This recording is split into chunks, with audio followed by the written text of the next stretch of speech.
out here we only got 2 seasons, you know, sunny and not so sunny, you know. So it's like it's the same. All right, we about to be live in about 20 seconds. So just give a heads up. All right. All right, we are live. Out here we only got 2 seasons, you know, sunny. All right, we are live. Let me just check everything here real quick. We'll just give it a minute for some people to come in. I'm gonna just run through some announcements real fast, Professor, while I'm giving people a couple minutes to come in, a minute or two. It's all good. And then we're gonna go ahead and get started. Let me just put this in the system here. All right, there we go, there we go. Hold on one sec. All right, we're just going to wait for a minute or two, get some people a little time to form in, and we're going to go ahead and get started. All right, I'm just checking all the settings just to make sure we're good. Apologize for getting here late, everybody. We had a little technical difficulty. But we got it working. We got it working. We got it working. So there we're here. All right. There we go. All right. Okay, there we go. We're good, we're good, we're good. Get that out the way. Go back to the video. Make sure it's good here. All right. Cool, cool, cool. All right, I want to welcome everybody to the show. Again, apologize for being late. Just going to run through some real quick announcements, then we're going to get into it with the professor. And he's got a couple hours tonight, so we're going to get right into it, just so we can take advantage of this and build on and continue our build from our last show. But real quick, on the platforms, you saw the announcement for the Journey of the Black Adept Conference. We will be doing it live in addition to virtual. But if you are going to participate live, we definitely want to keep a strict head count for space reasons. Even though everything is in pretty good shape here with the COVID, there's really no restrictions here. We're pretty much at the state, no mask pretty much anywhere. All businesses, even the big stores like you know, Walmart, Target, restaurants, you don't have to wear no mask. It's optional. So having said that, there's no restrictions, but we want to kind of make it safe and comfortable because, again, we don't know how everybody might have different perspective on it. Well, you know, we're not going to approach it with paranoia, but at the same token, yeah, we want to make sure we have a good head count of who will be attending. So reach out to me. You see the flyer. It's on the Instagram, contact information. For anything as far as readings, consultations, you know where the Patreon page is, patreon.com /Beniti. All the upcoming classes are posted on all those platforms with all the information on how to connect and sign up. All you got to do is go to any of those platforms, Primordial Chaos on Facebook, Primordial Chaos 9 on Instagram, and then right here on the YouTube page in the community section, all the latest updates, news, anything you need to find out about classes, everything is in there with the email and the contact. All right, so I just want to throw that out there real fast, not to waste too much time. Don't forget to hit the like button, subscribe to the channel. The more people that hit the like button, it reaches out to a broader audience. When you subscribe, hit the drop-down menu and make sure you hit receive all notifications. So when we do a live like this, you get a notification that we are live, all right? That's pretty much, I just want to run through that in a split. So I want to welcome back my good brother, the professor. What's going on, brother? Man, nothing much. It's good to be back. I really enjoyed the last time we got down. And been looking forward to, you know, to part 2 or whatever, but I had a ball, and it's always a pleasure to be on here. Oh, no. Yeah. It's a pleasure for me. Now, if you guys missed the first show, obviously I would recommend you go watch the first show when you get some time. Now, I also want to say this, and I said this last show, don't let the title of the book give you a limited perception of what you think the book is about. because it goes into vast areas of the occult, which we're going to get into in a minute. You don't need to be a full initiated Mason to enjoy this book. If you are a occult practitioner, if you study metaphysics, alchemy, you will get great. Hold on. Things bugging out on me. Hold on 1 second. There we go. Hold on. Oh, there we go. You will get, if you're in any of those fields, you'll get a lot of knowledge from this book. Professor, let them know your website, your contact, as far as the platforms they can get the book. Let's get that out there. If anybody is interested, you can go to pillarbookpublishing.com and order you a copy. I'm active on Facebook. I have a site just for mostly books, which is Pillar Publishing. That's on Facebook and on Instagram. You can catch me on Instagram. My personal page, which is I Am Who I Think I Am. And I also have a Pillar Publishing website on Twitter. But if you want the book, pillarbookpublishing.com. I'm actually I'm working on my next book, which is another book on metaphysics. And I'm just trying to stay busy. And like you said earlier about my book, I don't want anybody to think that, you got to be a Mason. I tried to write it on a level that any serious occultist can take it as any other system, whether it was Palo. It's a book of correspondence to show you how you can take this information and take it across the screen. But I've had a lot of people say, I'm not a Mason. Why should I get it? But if you're into this, and by this I mean metaphysics, occultism, this is a great book of correspondence. That's how I look at it, because we walk it from, even though it's through the lens of Masonry, we cover in this book. I cover Kabbalah, alchemy, astral travel, numerology. It's a good book of correspondence that you can work with. Right. What I figured we'd get into tonight, because it's huge in the occult on varying degrees, whether you practice, let's say, high magic, whether you're a darker occultist and you might use some of the darker arts, or even in just alchemy and hermeticism and some of the ancient Egyptian teachings, you got a great section in here on chapter 2. So I think tonight, would be good for us to build and expound on that, because I think you did a beautiful job in this book. And I know a lot of people that watch my channel really study the Kabbalion. And I know a lot of people in different levels of the occult, but I think you did a great job of bridging that all together, not just with Masonry. But man, you took this to another level. And because there's such a great interest in the Kabbalion, the 7 Hermetic Principles of Tahuti, I think I want to start there. We'll kind of just flow with it tonight. You got some in chapter 2. Let's first start with this, because I like for the listeners to know what goes through the author's mind when they're motivated to write something. So let's start there. What was your motivation to include the Kabbalion in this work? Let's start there. Okay. My main motivation was that when I really got serious about this magical mindset and about applying what I was reading, we all go through these phases where first we kind of on the fence, and then when you decide to work, the Kabbalion was critical, and it helped me to essentially reprogram myself. It helped me to get rid of whatever wasn't useful and how to apply the new useful things that I have. So I think that, and then the Kabbalion is deceptive because it's so thin and it's worded so plainly that the Kabbalion is a book that you could probably read once and say, oh yeah, I read that. But for me, the Kabbalion is not that kind of book. I probably read it at least probably a dozen times. I used to rock myself to sleep with that book. I used to play the audio book and go to sleep to it. So for me personally, I feel like through my studies, I took good notes for other people. I feel like Kabbalion is actually like a foundational piece. Actually, that's why I went to the Kabbalion before I moved on to anything else. I started that book off, I believe, yes. I started the book off with the Kabbalion.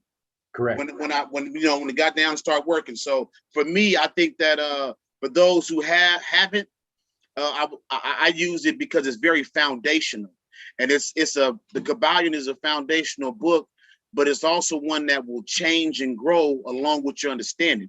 Those Hermetic principles are so simple, but you can reach a new understanding. You can double back and you'll read the principle vibration, and it'll have a whole new meaning for you. And it'll literally rearrange your entire house. So I just felt like the Kabbalion is very foundational, and I didn't think that I could start off talking about metaphysics or occultism without including it. I agree. So let's go into, I like your breakdown on the first, which is probably the most principle that is drilled home to the initiate. Now, I bring this up because I found over the years, I do really like your breakdown of it, but I find that people have found wiggle room to kind of adjust it to their personal understanding, and that's okay. But I think there's some people, in my opinion, still struggle with understanding this. So I wanna first, I'm gonna read a short section here that you have in your book, and for those that might have the book and you have it and you want to follow along, I'm gonna go to page 37 in chapter 2, where he has the professor has the principle of mentalism there in the bottom. The all is mind, the universe is mental.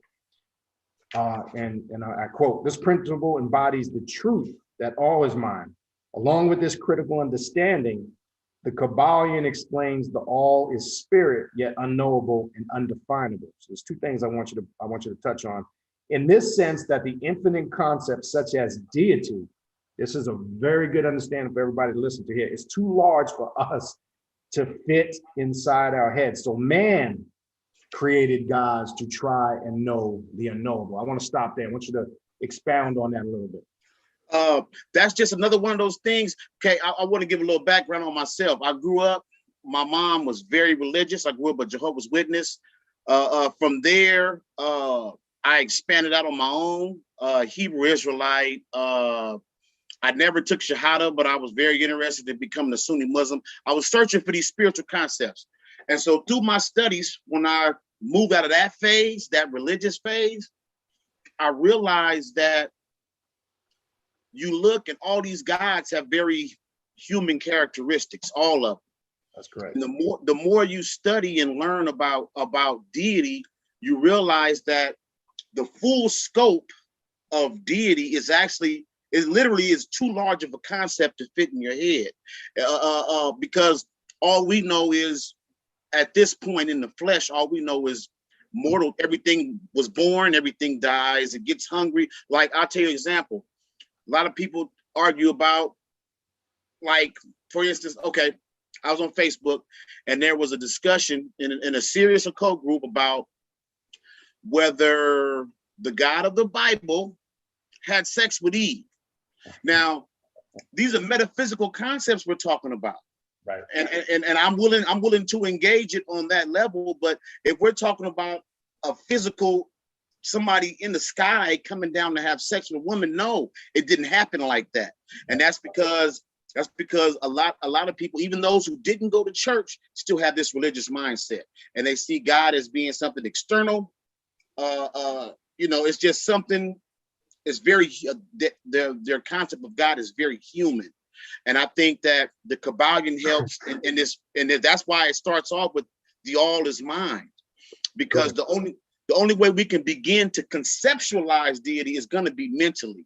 But then you got to forget about everything you thought you knew before you can even form that true concept of deity. Right. So that was my whole thinking process right there. Right. And that's powerful. So what I want to intertwine in that, it's funny that this comes up because something we were discussing last night in the class, and something that you just said. What you basically said, the part that stood out to me here when I first read this, like you say, first of all, we as humans confine a person, place, and thing. We are going to identify, like you said, deity with physical attributes, because there's nothing we're going to not connect it to that's not defined by person, place, or thing. And when we go outside of person, place, or thing to that fourth mental plane, and we're dealing, like you said, with metaphysics and quantum physics, this is why the biggest waste of time that humans have been doing for years is debating over this God deity concept, because as you described here, it's something that must be conceived and perceived on a mental level. Now, the Garden of Eden story, it's funny you bring this up. And like you said, it's not that little story that it didn't happen that way. But one thing we need to consider, and we were building on this last night, you see that symbol, you'll see in a lot of alchemy books, images of the Garden of Eden with the serpent intertwined around the tree. And that's really representative of the catechist and the Kundalini energy. Yep. That's all it is. Yep. So yes, it's metaphysical and occult in nature. Then the second thing, if you could elaborate on that you break down in here, where is it? I just had it over here. Okay. You talk about, where is it? I lost it.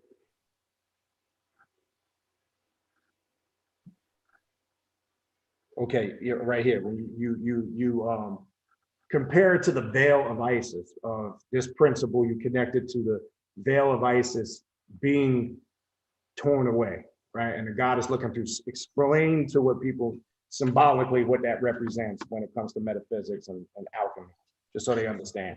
Yeah, the veil, and believe it or not, the veil is spoken of as having 7 veils. So again, that's showing another correspondence. But the veil of Isis is actually, okay, I'll be honest. I'll say this. It has a metaphysical and mental application, that these veils are the veils actually blocking our understanding. Now, we have books like Judy K. King, and she shows that these veils can be related to the quantum realm. The veils can be applied to the stratosphere and things like that. So again, they have there's a lot of different correspondences, but the main veils that get parted are mentally. These are mental veils that get parted and allow you to grasp greater concepts. So the veil of Isis, it's almost like water finding its own level. If you're not ready, you'll never reach that level. When you are ready, the veils apart and you'll reach that. You'll be able to grasp and understand those higher concepts. That's right. Okay. Now I'm going to jump up a little bit to the principle of gender, because there's something interesting on page 48. You talk about the 3 great planes. Now I'm going to ask you something Masonic, which you can talk about openly. Obviously, the first thing I correlated it to was the 3 degrees. I know you have breakdown. So I want to know, what was your thinking on this? Because obviously I look at the great physical plane as, as the EA degree, the mental plane, going through your fellow craft, and obviously the great spiritual plane would be when you're raised as a master Mason. What was your thoughts on this in addition? And then you could expound on what you have here, so I don't really need to waste time reading it, but you go into it, you connect it to the 3 great planes and the Kabbalion, how it's explained, but you give your breakdown on it, and even connected to the sun, Heru, and some of the deities, which that was really interesting. Go ahead and build on that for a little bit. Well, again, these, like I said, for those that don't know, might have missed the first show we had, this book is the result of over 6 years of research. And so by looking for these correspondences Masonically, I realized that the 3 great planes of the Kabbalion, which I was introduced to the Kabbalion prior to becoming a Master Mason. Okay. So I learned, I realized that, like you said, those three planes, the material plane, the physical plane, the spiritual plane, and the mental plane, they definitely apply to the 3 degrees. But what you'll find is that you can apply it even applies to our current understanding of science. It says that the physical universe that we see around the stars, moon, all that, that's the physical plane. But the physical plane makes up, like, I think it's 0.3% of what's out there, what's actually out there. And then we have that second plane, which is the mental plane, which is the speculative plane. But even that pales in comparison to the third, which is the great spiritual plane. And so when you look at those 3 and the 3 degrees, I won't even say just to the 3 degrees of Masonry. It's just, it applies specifically to the reality we currently live in. Most would tell you that the physical plane is all there is. I don't believe anything if I can't see it. But yet at the same time, we're told that we only see 0.03% of the physical light spectrum. So what we call color, what we call the darkness of space is lit up with color. Right. Because again, we could take it back to those veils. The veils haven't parted.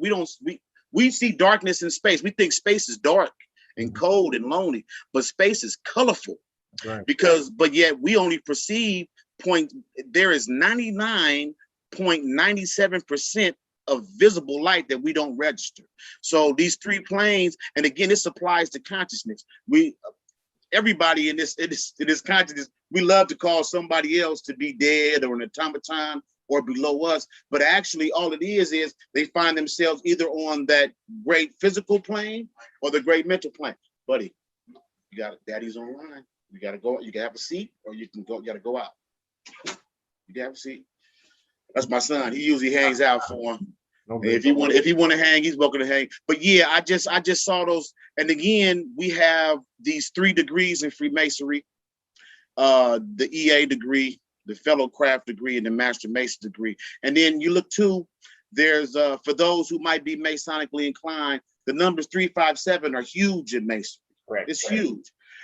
If you think about it, though, we have these 3 degrees. If you add the 3 degrees to 357, you have 360 degrees. Correct. So it's all right there. The science is there, and a lot of people kind of pigeonhole Freemasonry as to be something Kabbalish, but it's just science. That's all it is. It's just a science, and it's there for anybody that wants to partake of it, to be honest. Right.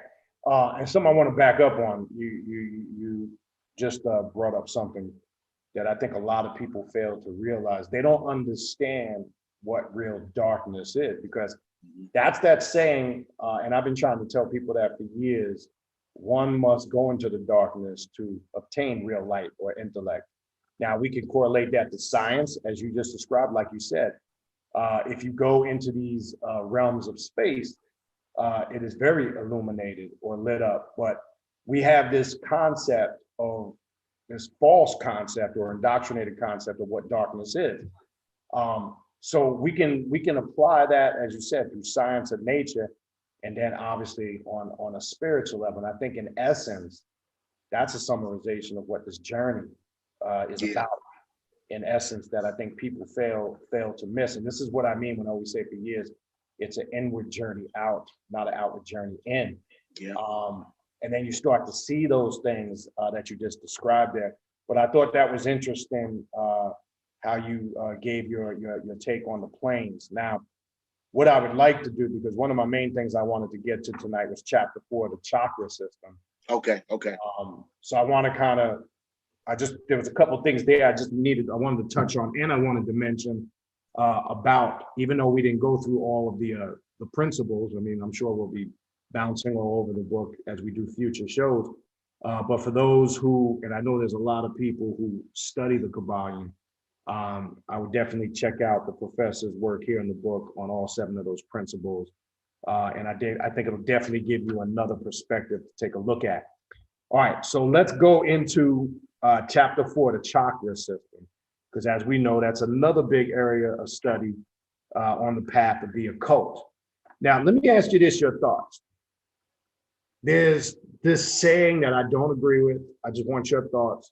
I know some people say in certain schools of thought, they'll say your chakras can be shut or closed. I say blocked. I don't really understand the concept. This is just my understanding of it, how your chakras can be closed. What's your take on that before we go to this? Do you believe your chakras can be completely closed or shut? And when I say believe, I don't say in a No, I understand what you're saying. I look at chakras in 2 ways: balanced and unbalanced. Okay. Because what I explain to a lot of people, because I meet a lot of people who say, "Well, my chakra's open." I opened my chakras up when I was in high school. Right. But what I always say to people is, the Sanskrit word for chakra is essentially a vortex or spinning wheel. So I try to give realistic analysis. If you have a wheel that's spinning 24 hours a day, 365, 24/7, At some point it might get wobbly. You know, screws get loose. It might, you know, so I think of it in terms of a wheel. So it might be an unbalance would imply some kind of wobble. And so no, I don't think the closed aspect, it's possible.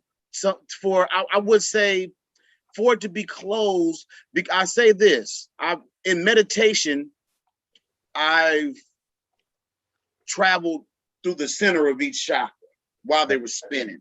And I'm sure that everybody might have a slightly different take when you go in, because it's your universe. I always saw a portal at the center of my chakras. Okay. So again, personally, I see it as balanced or unbalanced. Like, again, I always use the spinning concept. Something could be spinning too slow or too fast. So if somebody feels blocked, I'm just stretching, possibly that portal at the center of each chakra. I'm not certain. And again, I haven't really talked to other people who, I don't know if everybody even sees that portal. I don't know. For me, there's always been a portal at the center of the chakras, and I started projecting through each chakra. But no, personally, I always think of chakras in terms of balanced or unbalanced, or overstimulated or understimulated. Right. It's almost impossible for it to be blocked. I mean, that's why I say over or under, or maybe balanced or not balanced, because you could be greedy, selfish. These are signs that your chakra's open. Maybe it's too open, or maybe, it's imbalanced, but I wouldn't think in terms of blocked. Nah. Gotcha. And that's kind of what I've been telling people. There's damage there. I like to use the word damage, or like you said, the analogy of a wheel, because then when you use the Sanskrit definition and breakdown, and like you say, at points, that wheel will at points become wobbly or off-centered. And that's what I'm trying. The closed thing, I just don't understand that. That part, I don't get it. And I say that, I don't mean to cut you off. I just want to say before I forget. No, go ahead. The reason why I use the analogy of a wheel spinning is because we can all agree that if you drive your car 24/7, eventually you're gonna have to get your tires looked at. Eventually you're gonna have to make sure the lug nuts are tight. So that's where I always say you can't do chakra work once and be done. It's gonna always, at best, preventative maintenance. At worst, you look up and realize that, man, my heart chakra was out of whack. I got to stop and, do some real work. But I just want to say that if it's a spinning wheel, it's best to continually apply some kind of preventative maintenance. And that's just a self-check from, knowing thyself. And you can know when your sacral might be open. You might be just on some horn dog where you're looking around and all you want to do is hump. And you can just be honest with yourself and say, man, I need to do some sacral chakra work. I'm not saying it's cool, it's healthy, but when it's too much. So I always think of it in terms of preventative maintenance, and it's definitely not a one-shot Ersky. It's not something you do once and then I'm good for the rest of my life. That's right. That's correct. Now, I got to go into this because I found this is one of the things that really caught my attention when I first started reading the books. And this is unique. And you really got to go into this as much as we can. Now, we know the book of Revelations, when you do your research and your study, it's an apocryphal book, right? Mm-hmm. We're going to the history or origin. They say this is the historical origin. They'll say that this was a book revealed to the prophet John, son of Zebedee, who was, I'm saying this now according to biblical theology, he was one of the original 12 disciples. They say he received this on the island of Patmos in the year 98 AD, 98 years after the death of Christ, right? And that this was sent and signified by Christ's angel, right? Now, I know there's a connection with the 7 churches, Melchizedek. In some schools of thought, I found this interesting because when I look at the character and how it tied into this, the chakra system and the 7 churches, it depends on the school of thought. Some will say Melchizedek, the angel of justice. And we find in the history, we see Melchizedek being there at the time in 14th chapter of Genesis, 18th verse with Abraham. We see him in Psalms 110 verse 4. We see him there with David. Then we come up into the book of Hebrews, and there's 2 interesting chapters on this character. in 5 and 7, saying, no beginning, no end, no mother, no father, ancient of days, and all that stuff. But in the very first chapter of this book, 1 verse 1, and it's going to lead up to these 7 churches, we see that this book, in the very first 2 verses of chapter 1, it was sent and signified according to the book. This was given to this character Jesus, and then given to the John, the son of Zebedee. Now we know in this book, the 7 churches, what symbolic, he was receiving prophetic revelation. I found it really interesting how you broke this down. So what I want you to talk about, let's go through the 7 churches and how you correlated it to the chakras, your breakdown of that from a metaphysical perspective. And again, obviously, I want to know what definitely inspired you to do this. Okay. I'll say this, like I said, growing up in a real religious household, but I was taught that, God was something external. The Bible was a historical document. And even though I was raised with this, I always had a problem with it. And so when I reached the age where I could see the actual science in it, it was actually mind blowing, because it made no sense growing up. Reading the Bible as a historical literal document, it made no sense to me growing up. But to grasp it on a metaphysical sense, and then it begins to make the perfect sense. Because the first thing you point out is, why would there be 7 churches in Asia back in 98 AD? That's right. No, there wasn't. But it was scholars like C. Freeman Nail who pointed out, and then even though he pointed out, I did my research, because a lot of times you hear people talk on YouTube or wherever, and you have your own questions of what they might have said. So the best thing to do is to research it for yourself.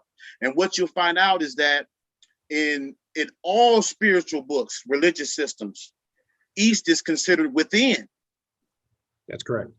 When you walked into a church, you headed eastward towards the altar and the pulpit. That was all east. West was the door you came in, and north will always be to your left, and south would be to your. So these were metaphysical sayings. So to find that these 7 churches were east, that's telling that these 7 churches are within.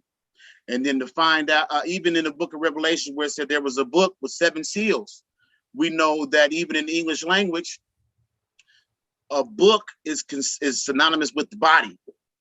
An author can have a body of work. That's his book, is a body of work.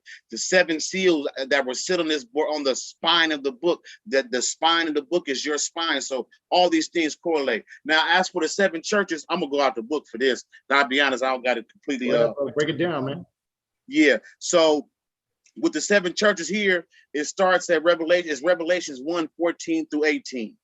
And so in the 7 churches that John sent to Asia, it says, I don't want to read it word for word. I'm not going to read it word for word. But just in my breakdown, if anybody's interested, you can go for one of the critical tools that I use to decipher and break this down for myself is Charles Fillmore's Metaphysical Bible Dictionary. Okay. That's a good book to have. Again, I would like people to treat the Bible the same way you treat any other occult book. Don't put any emotion or energy behind it unless that's what you're going for. So the Charles Fillmore's Metaphysical Bible Dictionary, it's a simple process of, as you read these verses in these chapters, you just go through that Metaphysical Bible Dictionary, and it's going to give you the correlation and the breakdown for these different churches. I'm going to go in here real quick for a specific church, and I can give you just an example. One moment. Let me go in here. So with the 7 churches, let me see.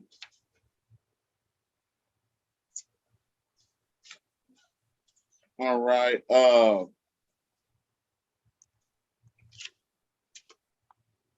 Okay, here we go. So we look in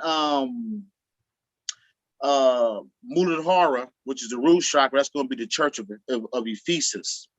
And man, you know what? Man, my bad. I should have had my notes on deck, because you know what? I really don't have to break down on top of my head. Each church each church has a specific wording, and it lets you know exactly where it is. I apologize for this because that's all good. Yeah, I apologize because I'm better. I'm ready for that. But again, if anybody's interested, and actually, this is going to save me, the fact that it's not what I say, is what you learn for yourself anyway.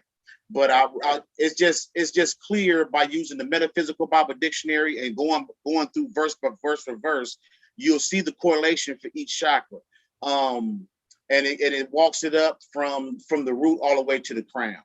Okay. Now, before we continue, now when you were writing this book, now I'm just stating this, but I want you to clarify. You wrote the book, so nobody knows better but you. Did you receive any of this? Because it seems like, obviously, I'm a firm, I'm really rooted in believing, based on facts and experience, that some of this, did you receive any of this in like a revelation type state? Because it almost comes off as, I know you described last time you were here, you described some of your experiences, but in what I'm getting at, did this information come via some of your personal spiritual experiences and work? That's essentially the question I'm asking. I will say this, there is something about, obviously there's something about being in this flesh. We all know that we're spiritual beings. We chose to come here to learn lessons, but it's like wearing a focused lens. A huge chunk of this book is channeled information. I'll put it like this. Doing the research, I had revelation after revelation. When I started to actually write, I reached a point where some things I had to take out of the book, because I'm saying to myself, and I would verify. I mean, I would literally be in the process of writing and go on a tangent, and I would say, wait a second, I'm talking about something. Sometimes I would write about things that I knew I had no idea about at that time. I would actually stop writing, research, and see that, yes, this is there. I'll say this also, Kirk Packwood, his book, Mimetic Magic. Have you ever read that? No. Okay, that's a good book. It's very expensive. The PDF can be found easy. I have the PDF. The book itself is really expensive. Well, in his book, he explains how the act of writing, there's certain things you can do that are actually mediums, that they make you a vessel for channels.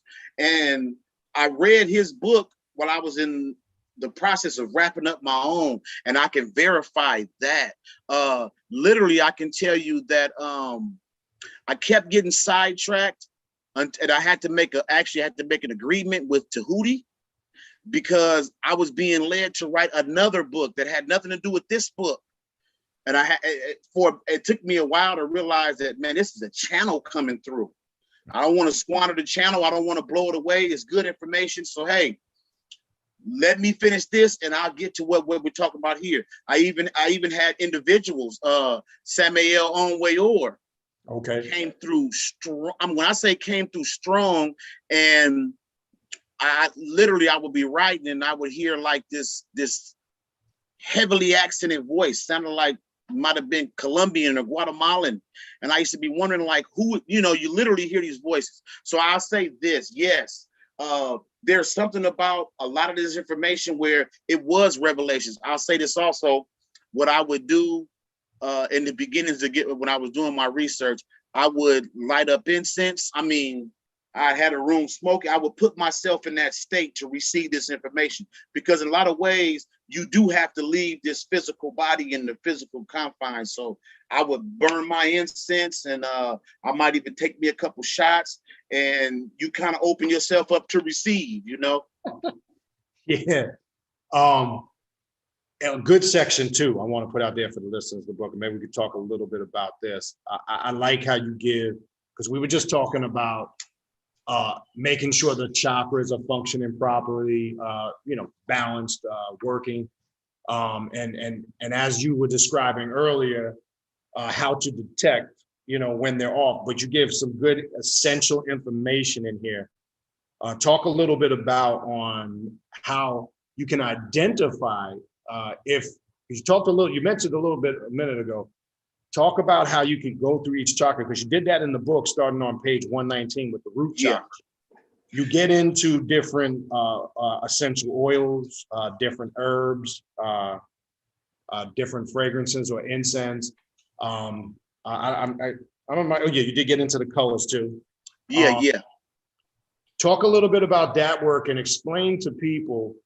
And I found that a lot of people ain't rooted in the basic understanding of the chakras. They were always like, I got something you said earlier. A lot of people would make statements like my crown chakra is open, and that leads to a whole nother area. But talk about and speak a little bit on the essential information you have in here about each chakra, some of the essential elements you need to know, how you can work with these chakras and do that healing work. Talk a little bit about that with the chakras. You have good information in your book on this. Okay, now what people don't understand is these 7 colors, they all evoke an emotional response. Every color we see now there is a standard feeling that can be evoked, and then there's the personal. So what I put in the book is going to be right there for you to decide to make your person to apply it personally. But what you'll find is that, like right now, a lot of people have a misconception about the root chakra and the color red. A lot of people will say, "Oh, you're doing like," especially in this subconscious community, they'll say, "Oh man, you in your root chakra today," and that's supposed to be a bad thing. If you're balanced and functioning properly, to be in your root chakra is actually a great place to be. It's the color red. It represents your sense of survival, stability. This is the foundation. One of the deities associated with the root chakra is Ganesh. Ganesh is an elephant. The elephant, is firmly planted, hard to move, and actually hard to stop once it starts moving. So we find that there can be a misconception. A lot of people don't want to say they're in their root chakra. They want to be in the heart or the pineal or the crown.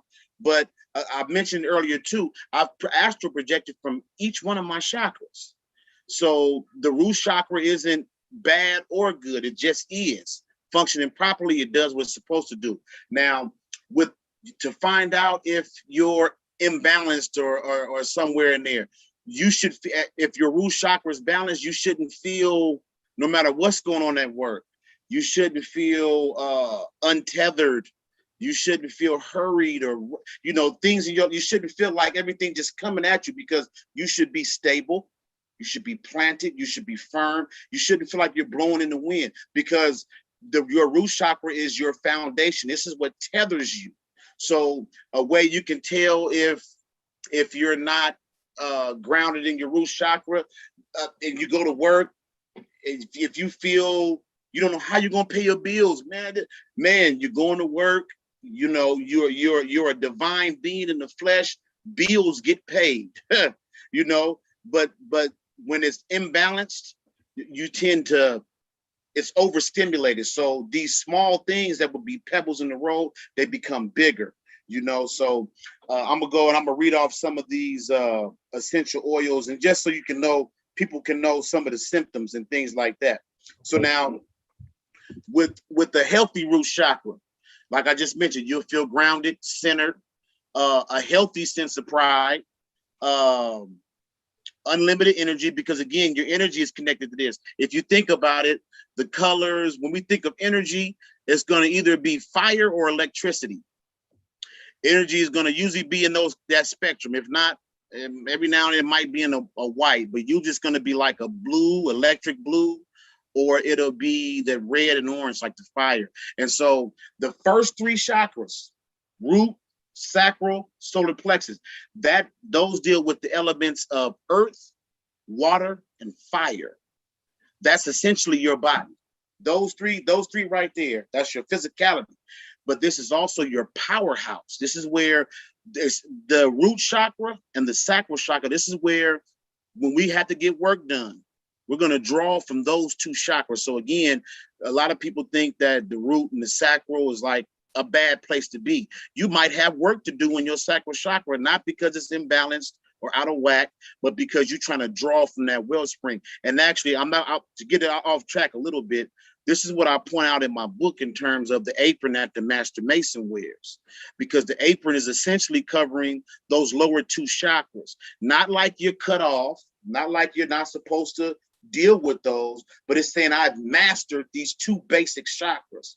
And I don't want to cut you off, brother. So explain in allegorical terms. You mentioned the apron, and I was always taught by the elders there was a term that a true Master Mason could raise the apron. Break that down. How does that tie into what you're talking about? I had to throw that in there. I mean, the thing about the apron is, okay, there's in Masonry, we're told to subdue our passions. And if you do the etymological research on the word subdue, it means to draw from below. It's like reaching into a well and drawing water up. Right. So the act of wearing an apron, wherever it's at, that means that you have that's the level you stand on, and you can draw from anything beneath you to pull up for your usage, which in this case is going to be passions. Passions represent energy, and that could be sexual passions, sexual energies. But it's to say that, hey, I've mastered these, and it's a well reserved for me to draw from. But I'll be honest, I have not heard that term before, what you just said. Okay. I haven't heard that before. Well, when we studied in my Masonic Lodge has an esoterical society, and in some of the Egyptian Masonic teachings in the esoterical society, when you look at a lot of the pictures or some of the statues in Egypt, there's a very common one you'll see a lot of these pharaoh type figures with the namuzas on holding the staff, and the apron is elevated. It's supposed to also represent, when you tapped into it a little bit, when you talked about the passions and the sexual energy, it was also supposed to represent the virility or the power of the man, because it represented the penis being erect. Oh, okay. I get it now. Yeah. It goes into the story of how Ra creation, when Ra, if you're familiar with that story in ancient Egypt. So there used to be a saying in some lodges, and I'm going back. This is a little old school. Now, I don't know if you're younger or older than me. I believe you're a little bit younger than me. I'm going back. Well, how old are you? I shouldn't assume anyway. I'm 48. Okay, I'm 48. So I just turned 50, so you're right there. So we're almost neck and neck. I bring that up because you mentioned a few minutes ago the Sacral Chakra, and I want you to continue what you're talking about. But how can one tap into that? Because you mentioned something about could be possibly you used being oversexed as one example. So as you go through that, when you're going through what you're doing, I want to make sure you go back to that, because I talk to a lot of people about addictions. And again, addictions obviously isn't just drugs.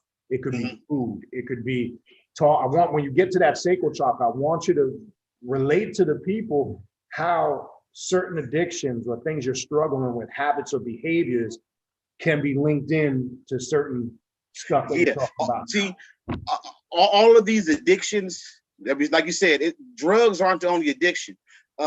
Personally, through meditation, I came to the conclusion that we really don't even need to breathe, or we need to breathe, but not as much as we think. Right. I'm of the personal understanding that, man, we're addicted to oxygen. we know that we don't need air, because there's yogis who have buried themselves in coffins for up to 7 days, 10 days, slow down the rate of heartbeat and the intake of oxygen and survive. But I'll go through the chakras, and we'll pay close attention to the sacral. Okay. But I wanted to so we're still in the root.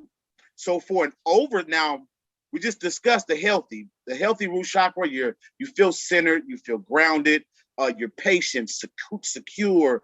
You have the ability to manifest abundance. A lot of people don't realize this, but your physical wealth and abundance will come from your root chakra. That's right. Because if you don't feel safe and stable, this is what interferes with a lot of people's work when they're working for that $1 million or that house or that car. Has a lot to do with your root chakra and the color red. So if you are healthy and balanced, these things will manifest themselves in your life. Now, if it's overstimulated, greedy, egotistical, domineering, hyperactive, sadistic, low vibrational, well, okay, on the low vibrational sex drive, because sometimes your sex drive is just in the gutter. You know what I'm saying? Just in the gutter. Quick-tempered, violent, things like that. Now, these are the cues that tell you where you are in terms of your chakra work. If you find yourself constantly snapping, your anger, you just want to fuck somebody up. If you find yourself in that space, it's a good chance that your root chakra is imbalanced. It's out of whack. You need to go in, because it's either overstimulated or understimulated. So the opposite can be true too. You could have a high sex drive or a low sex drive. You could say, man, I don't have no desire to have sex whatsoever. That's significant. That will show some kind of lack, because any healthy male or female should have an appropriate sex drive. Exactly. So I want to say this too. While we're talking about chakras, I want to show the relation to the Kabbalah as we go along. So we just discussed the root chakra.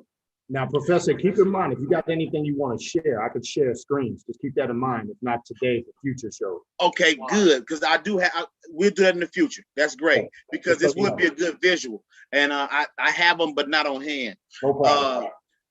For those who are familiar, the tree of life, in the Kabbalah, the Kabbalistic tree of life, it starts at the base, which is Malkuth. That's the 10th. That's the 10th emanation. That's the 10th sephira. And again, that shows you the connection between chakras and Kabbalah, because Kabbalah is our emanations. There's spheres, and the same definition, that Sanskrit word to describe a chakra, is similar to the Hebraic word to describe the sephirot. They're both spheres or vortexes or circles, however you want to have it. But now Malkuth, which is at the bottom of the tree of life, that is essentially your root chakra. Okay. Now Malkuth, a lot of people look at Malkuth on the tree of life, might not realize it, but all three pillars feed into Malkuth. Malkuth is what all three of those pillars stand upon. So that gives us that foundational mindset of the root chakra. Now, as we progress up, the next chakra, buddy, you got to hold down. Okay, you're listening, or you can go out. Okay, all right. The next chakra up would be the sacral. The sacral chakra is placed over the genitals. That's the color orange. Right. In Kabbalah, that's the moon. The moon is in Kabbalah is again placed over the same region. It's signified by water, which is the same thing that the sacral chakra. So these waters are sexual fluids as well as emotions. Mm-hmm. So when you find yourself going to tree of life, sometimes it might be easier for you to do chakra work. If you're tight on the Kabbalah, you can do your chakra work by walking up the tree of life. I've done that also. I just want to use that to show why I do show the correspondences and the correlation between Kabbalah, and the chakra system, because you can use all of these as a means to do chakra work. So I want to get to the sacral chakra, okay, and then we can go from there if there's anything else you want to say. Now, again, you think of the color orange, it's going to be a warm, friendly feeling. Again, it's really, really associated with fire. You'll notice that a lot of fast food restaurants have the colors red and orange in there, because these are feelings of comfort. And when it's balanced, it should bring a feeling of comfort, security, things like that. Thanksgiving, all you see is orange and red. And these are feelings that should remind you of home, comfort food, and things like that. So here we're talking about a healthy sacral chakra. So it's going to be friendly, concern for others, a sense of belonging, sexual fulfillment.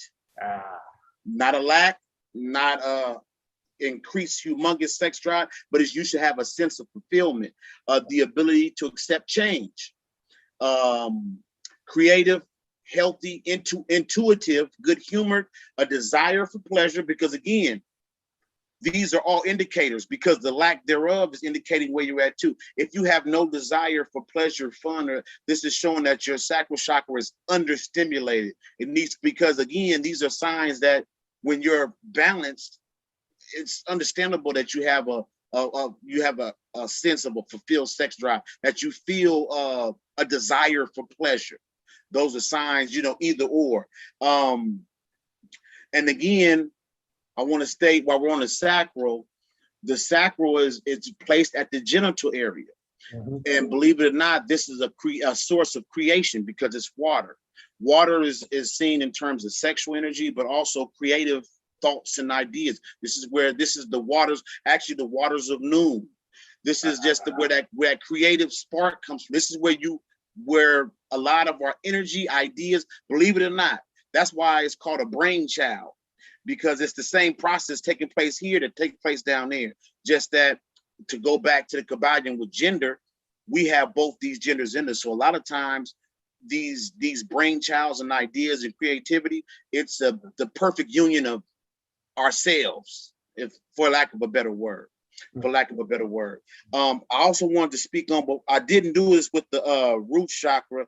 I wanted to talk about some of the I want to go back real quick. I didn't discuss the fragrances, the incenses and things like that, because I mentioned it earlier when I said to you that to get in that state of mind, I would burn these incense, maybe a little alcohol, fragrances. Well, these certain fragrances and incense, they put you in a very specific mood, and these things are tried and true. It's not something that was just pulled out of the air. We're using the Bible right now. Anybody familiar, the Levi priests, they use frankincense and myrrh when offering up praises to the Most High and things like that. That's because certain fragrances put you in a very specific place mentally and spiritually. So I just wanted to say, the gems, I'm going back to the root chakra. For the gems, of course, it's going to be something red. And again, the gem itself is not the magic any more than the fragrance or even the alcohol. None of that is the magic. You are. So what you end up doing, especially with the gem, I find that you have to charge it with your energy, with your intentions. You have to charge it. If you don't charge it, and again, you can set it out in the sun. That's great. That's great. But you have to realize that these are tools.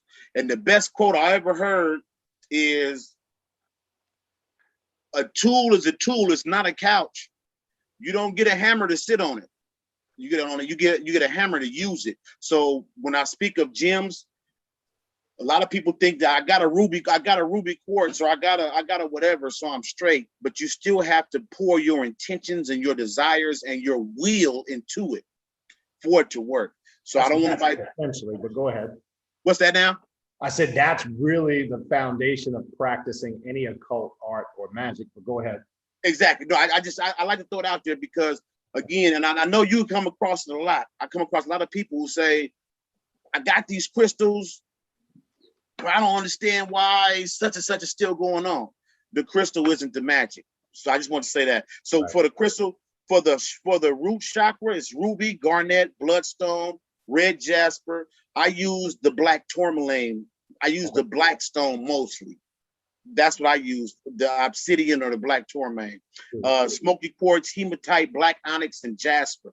Now, for essential oils, you're going to find sage, rosemary, which is understandable, cedarwood, clove, frankincense, rosewood, and cypress. Now, to do the chakra work, you can focus on the color red. That's because chakra work can be as simple or as complicated as you want it to be. You can focus on the color red. You can imagine it. I've done that. You can imagine. You can go into meditation with that color on your mind. And I think what a lot of people need to realize too is that our five senses, sound, sight, all these things affect one thing. It's your intake of light. Sound is just a light that you can hear. Fragrances is light. Our bodies are, believe a lot of people don't know this, our bodies are built to accumulate light. So there's no reason to assume that it's just our eyes. So go ahead. Professor, with the root chakra, what's your thoughts? Because I know when we're talking about the color, in the past, I've done candle magic with the root chakra, using more of a brownish, a reddish brown colored type of candle. What's your thought about the brownish tone or color in relation to the root chakra? No, I've done that too. I've done that too. That's not a problem. And I say this, man. I said it earlier about you being the magic.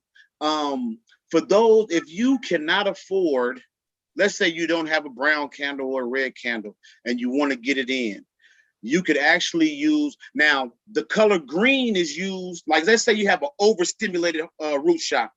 The color green is what balances that out. Right. But at the same time, if the all is mind, the universe is mental, at some point, I just want to say to people that you can find a way. If you don't have that color candle, I've used the black candle as a universal candle at times. Sure. I've used it as a very universal. White is the most common color you'll see. You'll find that using the white candle, you could actually stare at a white candle and you can project the color of the color you see mentally. You can project it onto a white surface, just like playing a movie on a picture screen. So yes, I have used the brownish, like a brownish red color. Actually, to be honest, a lot of times in meditation, you'll see these different hues of red. Right. They'll come to you. So yeah, I've done that. I've done a lot of experiment. At some point, I would love to talk. Maybe not today. Let's get through the chakras first. But I've experimented. I've tried to, I won't say remove my chakras, but I've tried to be bigger and greater than them. You know, I've done all the kind of experimentation that you can think of, because I reached a point, not to digress too much, but I just reached a point where it kind of hit me like, wait a second, the chakras are each attached to a gland, you know, so I was thinking, that's the glands in my physical body. Maybe I'm holding on to my chakras too much, you know? And again, we're all scientists. I wouldn't recommend it to nobody else, but I did. I figured, you know what? Let me see what this will do. In astral travel, I used to try to cut my cord every chance I got, but it seemed like my higher self, or whatever you want to call it, just said, man, you don't need to see that no more. So I don't see my cord anymore when I astral project. But when I used to see it, I used to try to cut it because I try to push the limits for myself. But I forget why I even went there. But I'm just suggesting experimentation.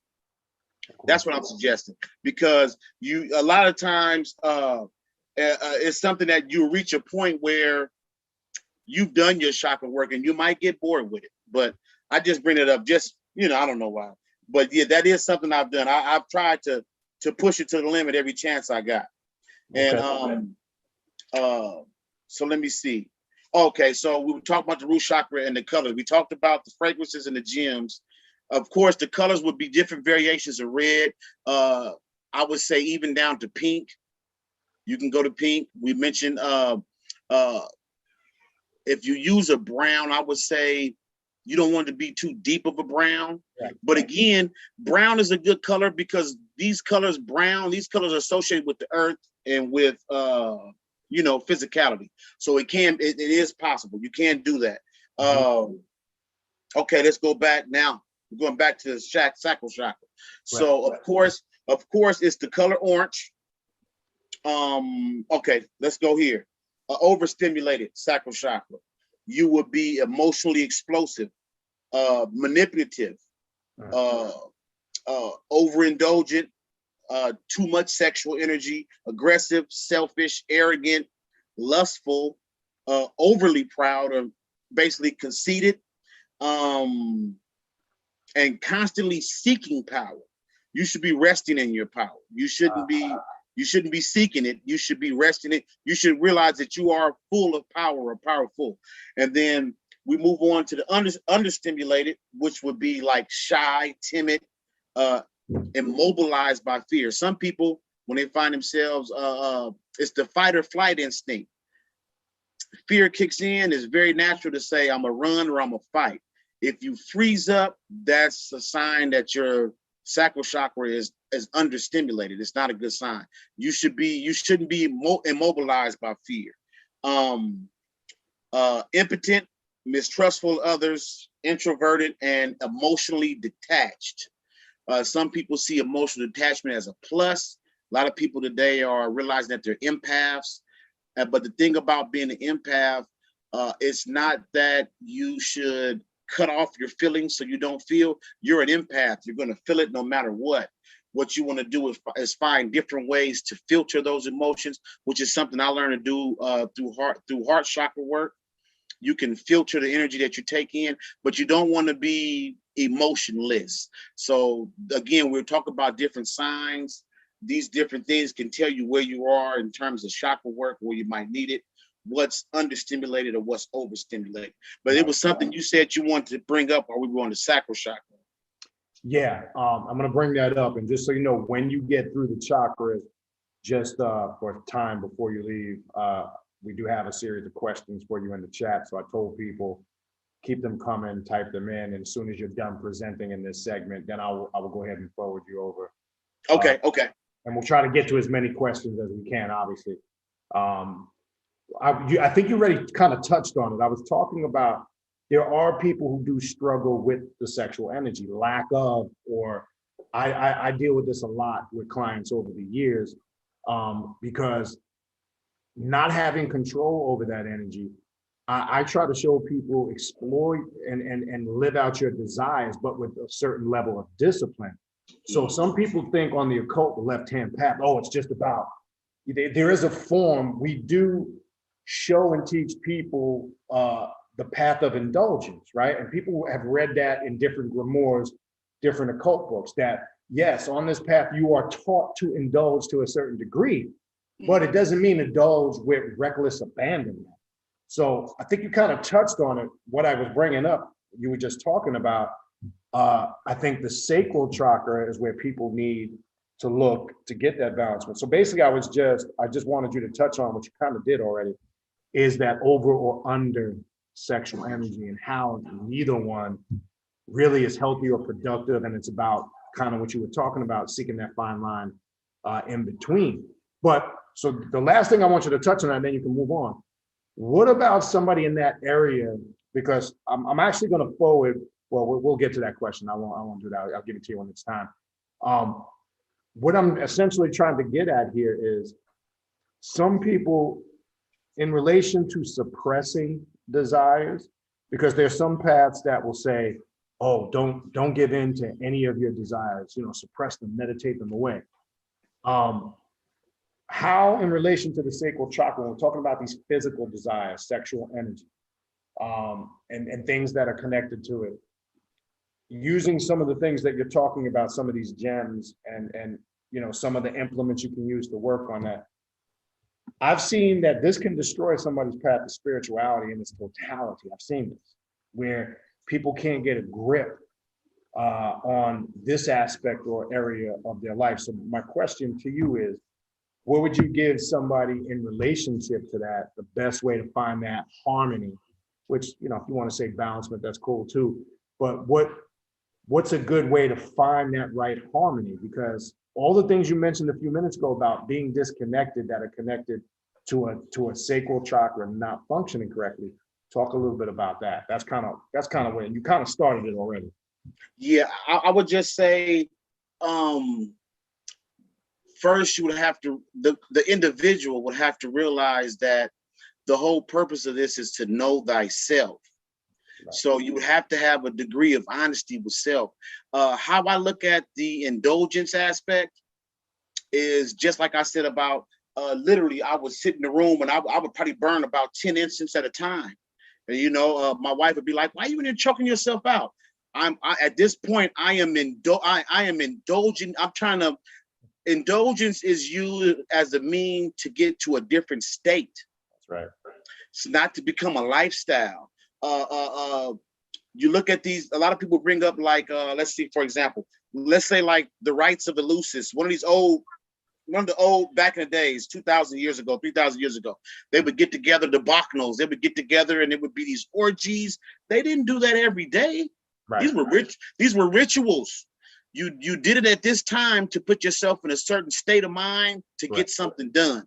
So when it comes to indulgence, you have to know yourself. Now, knowing thyself can come after the fact. Like I said here, I would take a couple shots, burn my incense. At the time I was smoking weed, and I would take the herbs, I would take the dream herbs, mix it with the tree, and I would put myself in this state.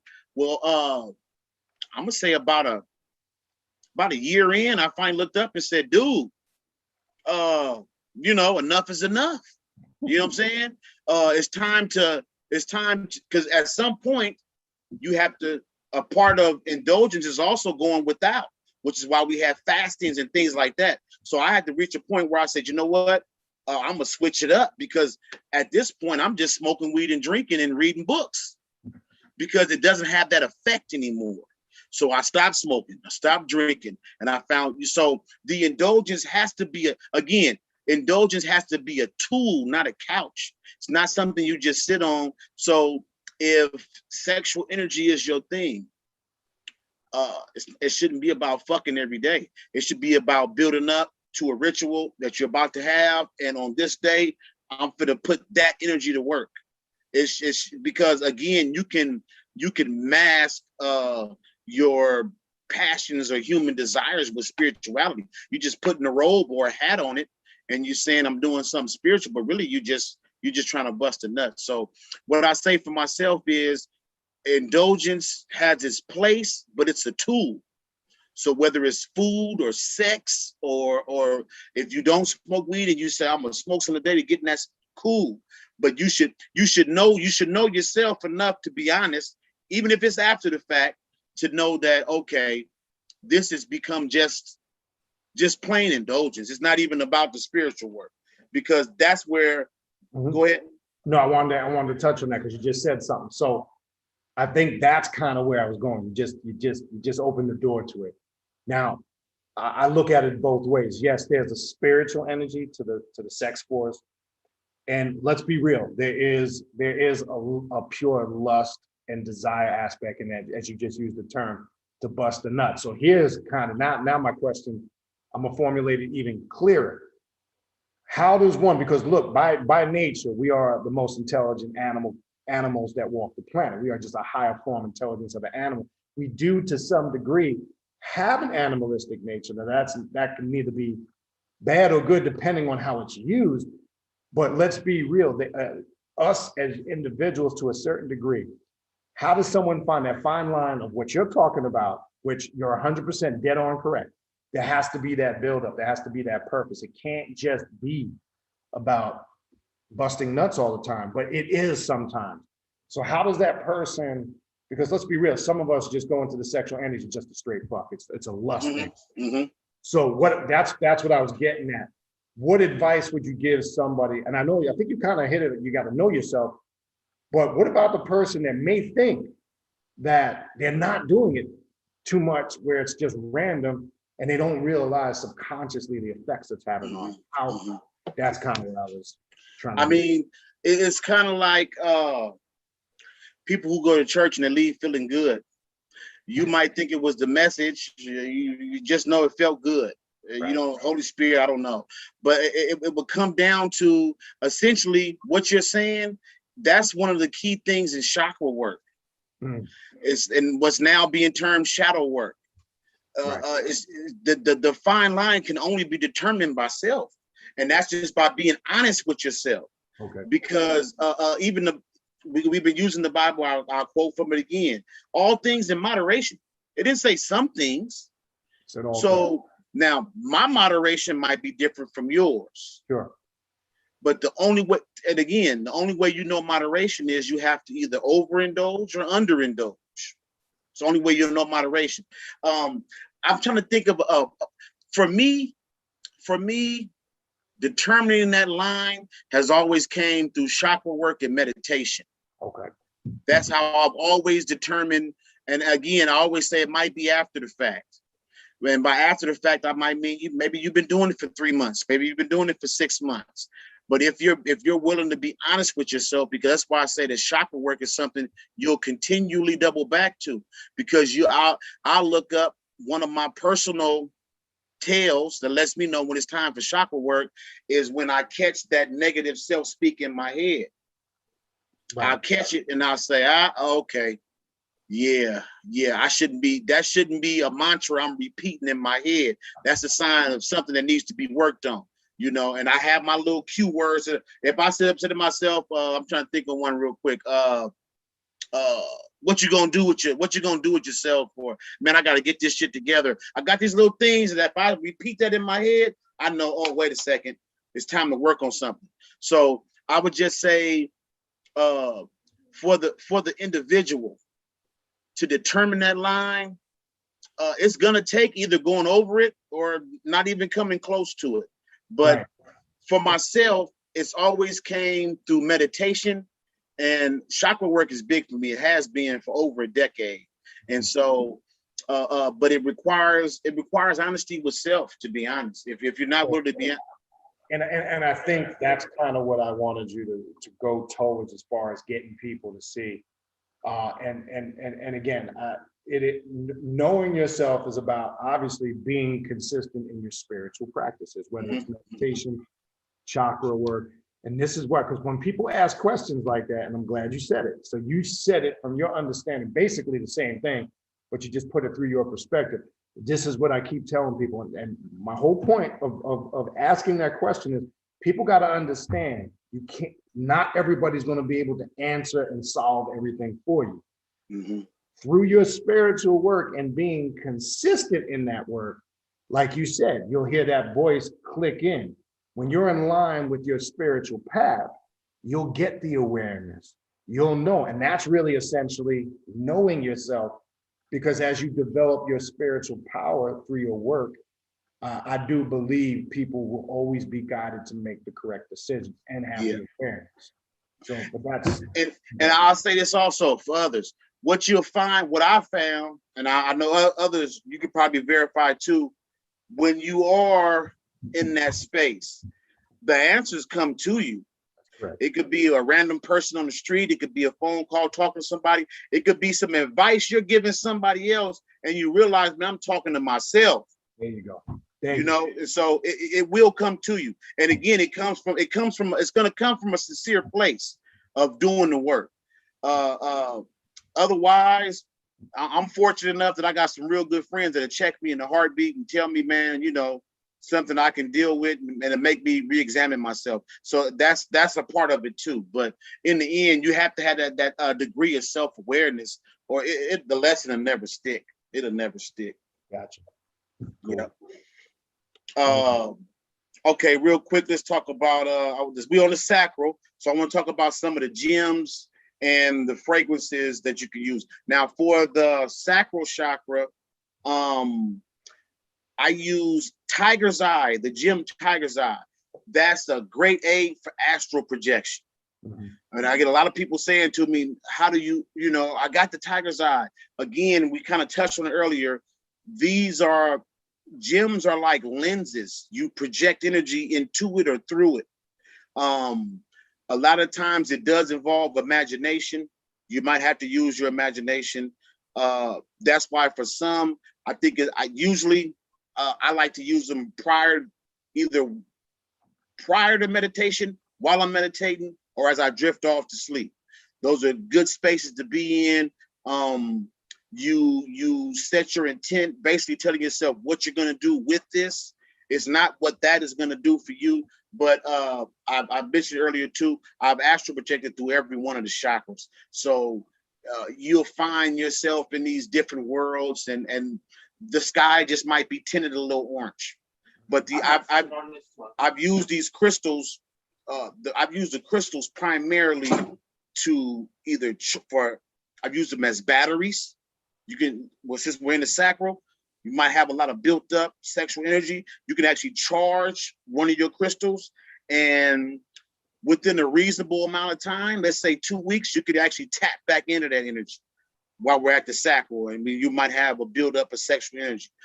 Simple ways can be sitting on different parts of your body. Again, sacral chakras run the genitals. So the stones would be cranium, moonstone, coral. I mentioned Tiger's Eye, orange calcite, orange jasper, fire opal, and fire agate. Again, you can set these physically on your body. You can set them on your third eye. Doesn't matter even if you're doing chakra work. But the idea is to charge them, and I've used them as batteries to store energy. So with the sacral chakra, we're talking sexual energy. So I would say be as creative as anybody can get in terms of dealing with whether it's excess or lack thereof. You can use it to power up your sex drive if that's the case. Gotcha. Cool. Okay. You want to keep going through the chakras because actually, you know what? I know we said we're gonna do another one.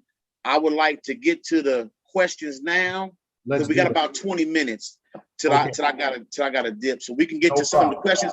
And what I'll do for next time when you have me on, I have some good slides that we can show, and that way we can go a lot more in detail in terms, because I know everybody learns different. Some visual, some tactile. Yeah, we'll pick up with the rest from that point. Yeah, so let's get you over with a few questions before you have to leave.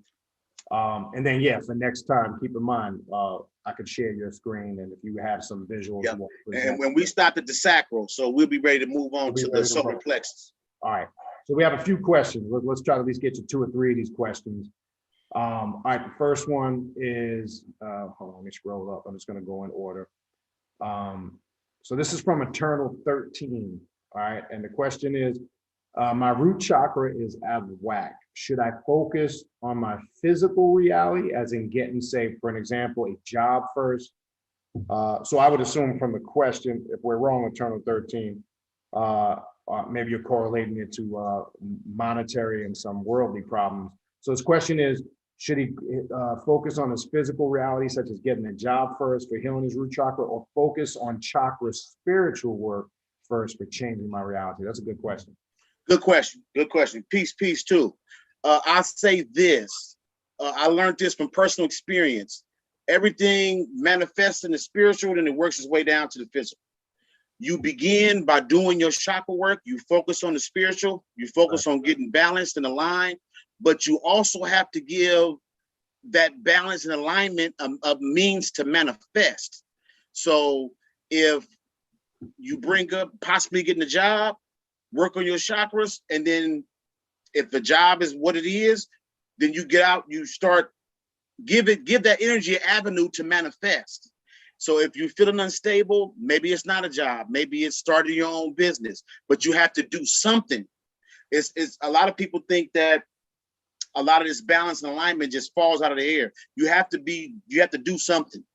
So don't just think that you work on your chakras and everything falls into place. Once you work on your chakra, you physically start working on the pieces to get everything in place. But that's a good question. I would say start with that chakra work first, and then follow it up with the physical work to manifest whatever it is. And if you're not sure, but you have to do something. So, because a lot of times people try to manifest wealth and they do nothing different. They might just sit in the house, or they might go to work every day. What I found out, I did a lot of spells and rituals for wealth, and I just got a bunch of raises at work. It wasn't what I wanted, But if you don't give it a means to manifest, it'll come to you however it can, or at best not at all.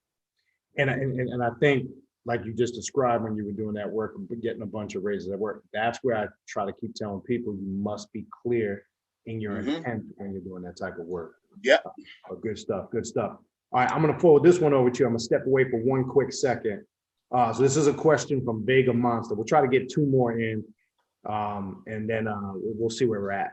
Vega Monster says, peace, Professor. I just wanted to ask you if you've also, which you have because it's in the book, if you've also worked through the Klippa, and if so, can you perhaps elaborate on the Klippa and how they relate to the chakras from your perspective experiences? Okay, great question. Actually, I'll be honest with you, that is a book that I'm working on, because I realized that a lot of people, like 90% of chakra work is essentially light work. You're dealing with energy, light energy, balls of bright light. And I realized that a lot of people are having no success doing chakra work, and that's unacceptable, and that's horrible. So yes, the relation, the book that I'm working on now for the Klippa and chakras, I'm using primarily I'm using Necronomicon deities as the focal point for each chakra. And if I don't know if Vega Monster, I believe it is, I don't know if you're familiar with the Necronomicon, but there are corresponding deities in there. What I will say, not so much on the clip off, but if you're trying to use darker energies and chakra work, one of the better meditation techniques that I found that work for me is instead of visualizing like an orb all orange, you would make it black with lightning streaks of orange and things like that. I don't want to give too much because again, I'm gonna drop this. I got a book that's about to come out that's using the clip off in the chakra system and showing darker meditations. I can't see the questions. Vega Monster, if I didn't answer it fully, if he can tap back in and let me know if that, if that helped anything. But what I was saying is that I am working on the book right now using the clip offs that's strictly on darker meditations, clip off, and the chakra system. And I'm doing that because a lot of people have had zero success doing chakra work. Some people have said they've never raised their kundalini. And like I mentioned earlier, I do a lot of experimenting.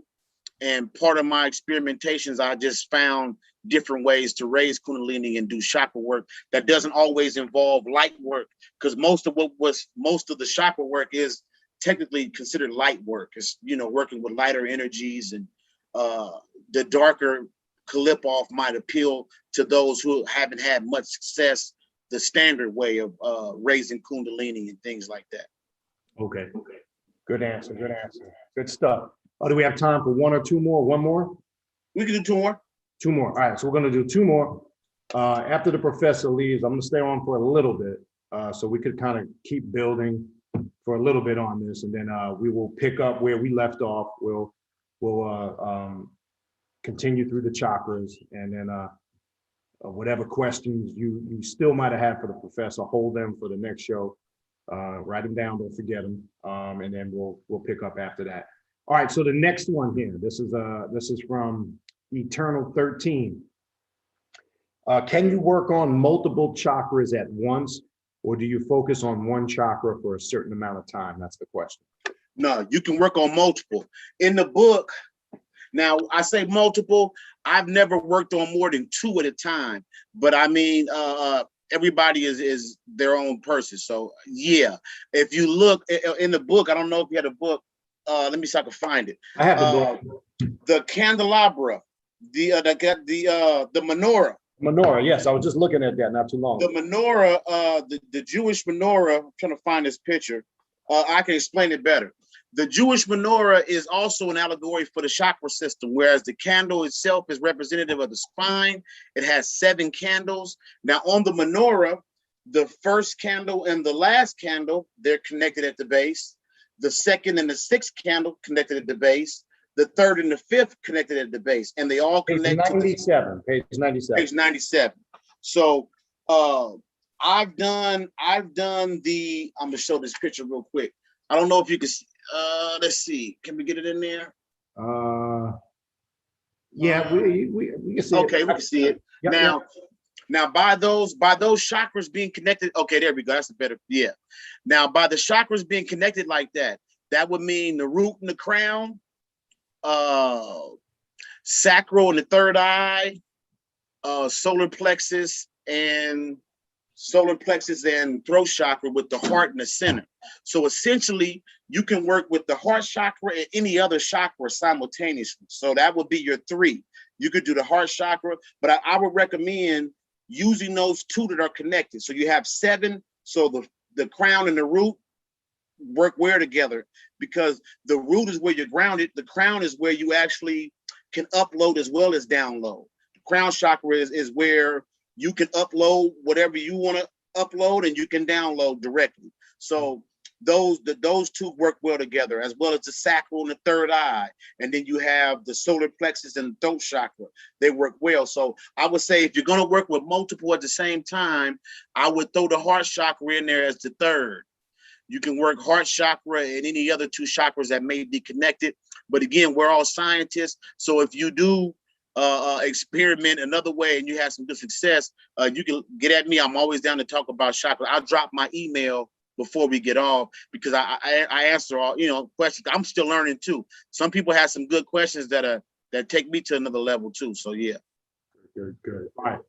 So the last one. Oh, shout out to brother Gene Butler. I thought he was going to be in here with us, man. Yeah, Gene was supposed to be. He was kind of busy today. Nah, no problem. Gene typed in a good question earlier. Not sure if he's still here, but shout out to brother Gene. His question was, how does chakra work for someone who's blind or has never seen color? Oh, that's a good one. That's a good one. I think you need to go into vibration and frequency.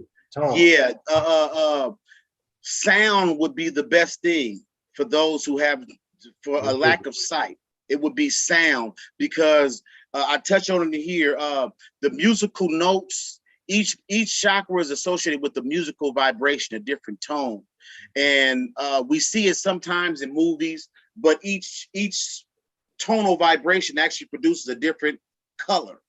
So those who have never seen, they will see these things in their mind's eye. That's a good question, Gene. That's a real good question. I would say it would be tonal. It would be through vibration and sound, most likely. Correct. Good stuff. All right, Professor. So you can get to do what you got to do before you leave. Again, let people know your contact information, where they can get the book, and how they can reach out to you if they want to contact you about further questions on the book. If anybody's interested in the book, it's available on pillarbookpublishing.com, which is my website. Pillar Publishing is my website. I actually have a publishing company. So aside from purchasing my book, if somebody is interested in publishing a book, I started this vehicle because I'm big on research and information. And I feel as though that we find ourselves on this edge, this verge of Aquarius, this age of knowing. And so I'm really down to help others get their information out, which is why I started a publishing company as a vehicle, not just to promote my own book, but it can only be found through my publishing company, which is you can go to pillarbookpublishing.com. You can catch me on Instagram. Pillar Publishing is the Instagram site. My personal is I Am Who I Think I Am. Pillar Publishing on Twitter. The same on Facebook, or you can come to my personal page, Michael Bell. Now, I said earlier, I believe it was Vega Monster earlier. Yeah. But I'm put this out there for anybody. You can email me at michaelkbell@yahoo.com. Email me at michaelkbell. I respond to all questions. I get a lot of requests. I have a lot of PDF. If you feel as though if I mention the book here, what I try to do is, if I drop a book, or even if I own that book, I try to find the corresponding PDF, because I use PDF for research. I read and then I use PDF for researching. It's a lot easier for me that way. So if somebody, I mentioned the book, I mentioned that Kirk Packwood, Mimetic Magic, I would recommend that to anybody to read. Hit me up, Michael K. Bell at Yahoo, and I will send you a copy of that PDF, Mimetic Magic. It's some mind-altering shit. It'll take you to the next level. All right, cool. All right, so I will, again, I appreciate you coming through. I will get with you, and we're gonna do the next one quicker than, I know we took too long of a gap between the first and the second one. I know there was just a lot of stuff going on. I'm gonna get with you on that, and then I'm gonna talk with you on the side. Maybe in October, if you can't physically get here for the conference, maybe we can plug you in virtually, and we can get you to do a presentation on something in regards to this. But we'll talk about that. But we'll definitely we'll link up. But again, listen, bro, I appreciate your time. Again, I'm gonna tell everybody out there, get the book, support the brother, because he's doing good work. This alone. Just reading this alone is enough, and as he said, he's working on more. So I appreciate you coming by, and we'll talk soon, brother. All right, thank you very much, man. Again, hey, I just want to say before I do leave, you've been dropping solid information for a while, and I appreciate what you bring to the game and the consistency, because that's not easy to be at such a high level and to be consistent and have applicable, usable information. I know that everybody that follows you is aware. There's some people there's a few that I bring with me whenever I'm on here, and I got a lot of people who went through your catalog and were blown away. So I just want to say thank you, because you do provide a solid vehicle, man. It's always been good information. But I appreciate it. Appreciate it. No doubt. All right, you know it. All right, we'll talk, man. You take care of yourself, and we'll set the date next month for the next one. We'll continue. Okay, you got it. All right, peace. Thank you, peace. All right, so we're going to continue for a little bit here. Again, I would definitely recommend getting the book. Look, you're hearing it. I don't know how, from how many different perspectives. This shit is about being consistent at what you do. I can't stress that enough. I know it's like beating a dead horse. I know you hear it over and over. We're hearing it over and over because it keeps coming up. As I said many times before, people will always reach out to me and say, man, I'm struggling. You know, we were talking a little bit about this last night in the Patreon class. You know, people will say, man, I'm having all these type of problems and difficulties in my life. Or I'm doing spiritual and ritual work and I'm not getting the results that I need to get. And they're not really stopping to take the time out to really analyze what it is they're doing, how they're going about it. And 9 out of 10 times I'll ask people basic questions like, what are you doing? And there's not that track record of consistency. And this is why people struggle. And like the professor said, he said it twice. When you're using magical tools, it's not the magical tools that contain the magic. It's not the stones. It's not your ritual dagger, your theme. Remember, those are charged with your personal power via your intent. So if your power is weak, guess what? Your magical tools are weak. So it's not the crystals. It's not any other magical tool you use. Because remember, what is the process when you're doing rituals, working with magical tools? You have to cleanse, purify them, and charge them with your power. So what is the driving force that makes those tools magical?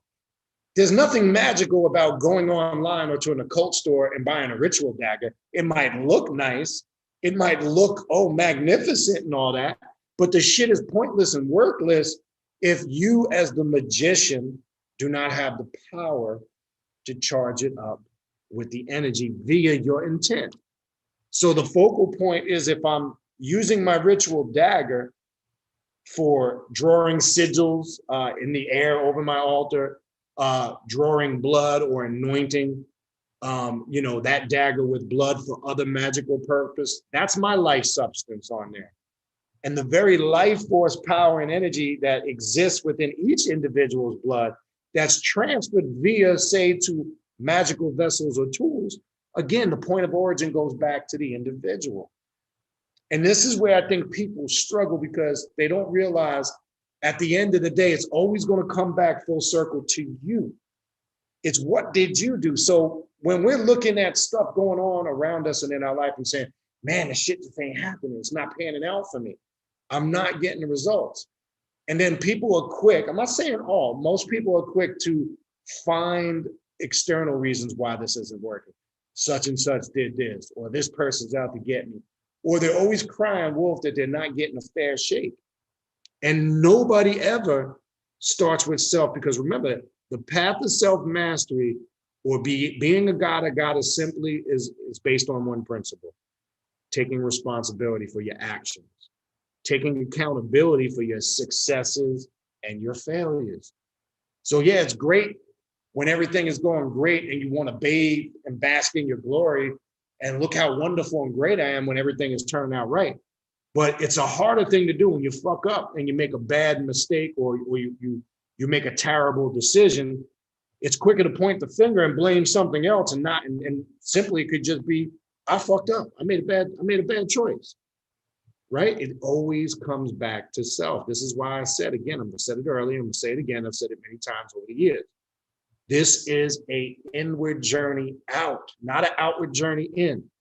So we've used the term many times over the years. We even mentioned it tonight. Know thyself, right? And thou shalt know the gods. That's a famous Hermetic principle or statement that's inscribed above the temple in Heliopolis, right? Know thyself, and thou shalt know the gods. And as I've said many times before, how are you going to work with demons and spirits, deities, archetypes, whatever title you want to give them, if you don't really have a good understanding of who and what you are? Because if you're weak in that understanding of yourself, how in the world are you going to connect with these higher spiritual energies? It's going to fuck you up more. It's going to hurt you more than it's actually going to help you. And people don't realize that. All right. If anybody has any questions, type it in the chat. If we want to do a little open question and answer forum for a little bit, now would be the time. I'll stay on for a little bit if you guys are feeding some questions. If not, I'll just talk for a little bit more and then wrap this puppy up. But yes, consistency is the key point. I saw Jail. I typed that in down there. I can't stress that enough. And again, it's not just in magic; it's in life in general. You want to be a good athlete. What do you got to do every day? You got to practice and perfect your craft. If you want to be a great basketball player, football player, baseball player, hockey player, you got to be out there perfecting your craft every day. Great athletes don't become great by just sitting around and then waiting till they get out on the court and think it's all going to come together. Now, yeah, I know some people have natural ability. Same thing with spiritual magic. People will go, why is it seems like things come easier for some people and it becomes more complicated or harder for other people? Sometimes people have gifts of natural ability. Same thing with athletes. Some athletes are just naturally gifted where they can just go out there and it comes easy to them. It don't mean they don't have to practice. It just means they might have more natural ability. Well, it's the same thing with magic, okay? And practicing the occult. Some people might be linked in or tuned in or connected a little deeper. Some of it could be because it's genetic. It's something that because spiritual traits, contrary to what certain mainstream scientists would say, spiritual characteristics and traits we know from practicing these spiritual traits can be passed down through genetics. Sometimes it's just a naturally family or bloodline connection. Sometimes it's just the ability for that individual to adapt quicker. That's it. But I've seen people who struggle or might be having complications on the path and maybe going through some serious trials and tribulations on a deeper level than others.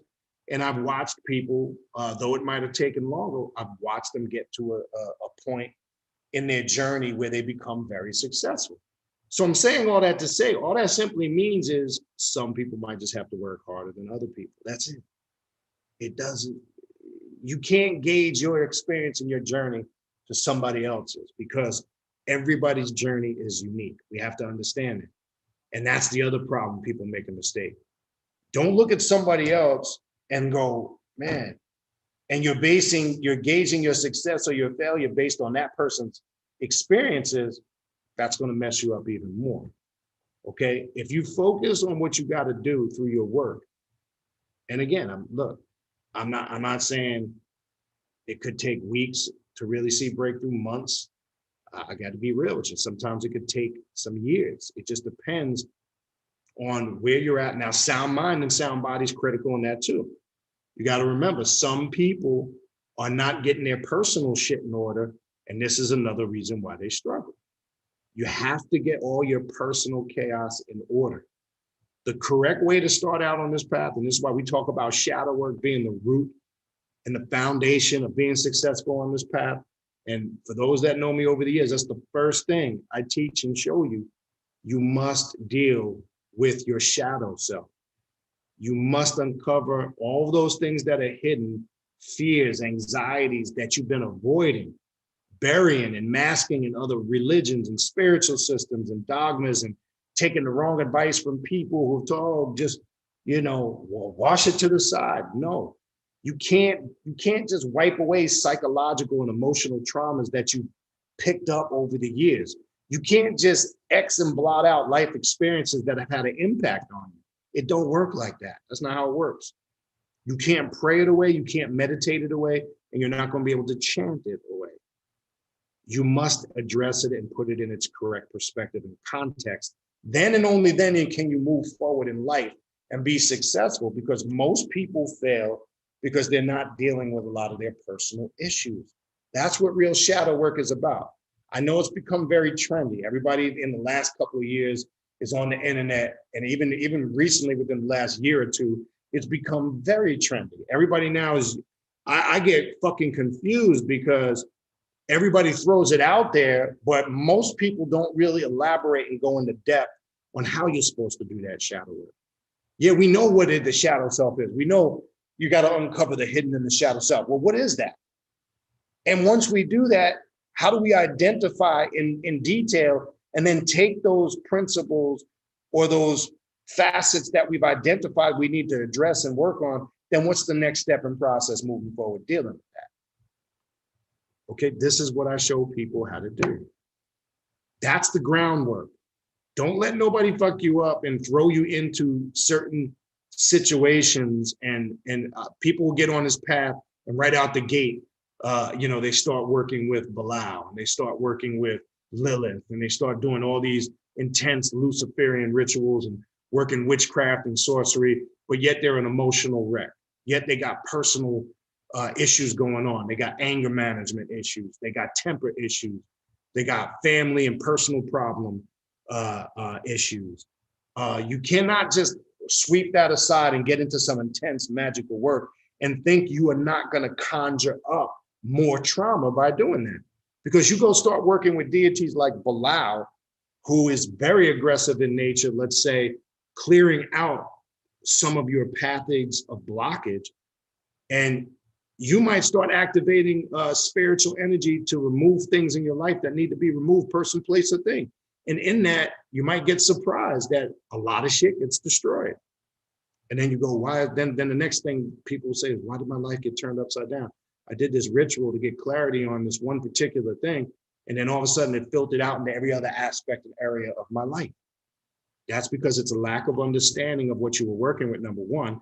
And number two, you were tapping into it for one reason, and you're connecting to an energy that's going to remove everything that's connected to that aspect, not just the one particular thing you might have went into working with it. And this is where the understanding and the ability to embrace change comes from. And that's another thing that people struggle with. They want to do all this work to get certain results, but then they're not really fully equipped to embrace the change that comes along with it. So it's kind of like that old adage, you can't have your cake and eat it too, right? You can, once you overcome and get to the eventual outcome and result that you're looking for, you most definitely can. But where are you going? You going to the store? All right. So yeah, we have to put that all into context. Look, we're too late in the game to be figuring out or trying to still be stumbling across some of these same issues. I'm gonna be honest. I try to maintain my patience. It's a little bit discouraging sometimes when I see people who've been around for a while still asking the dumb shit. I'm not even gonna sugarcoat it. And it's not to be judgmental, and it's not to be arrogant or egotistical. I got to keep it real. It's just at what point does an individual get past a certain level? Because as I said earlier, when the professor was on, we have to understand, and I've said this many times over the years, it's okay to have teachers, it's okay to have elders, guides, people to assist us in our journey. There's nothing wrong with that, okay?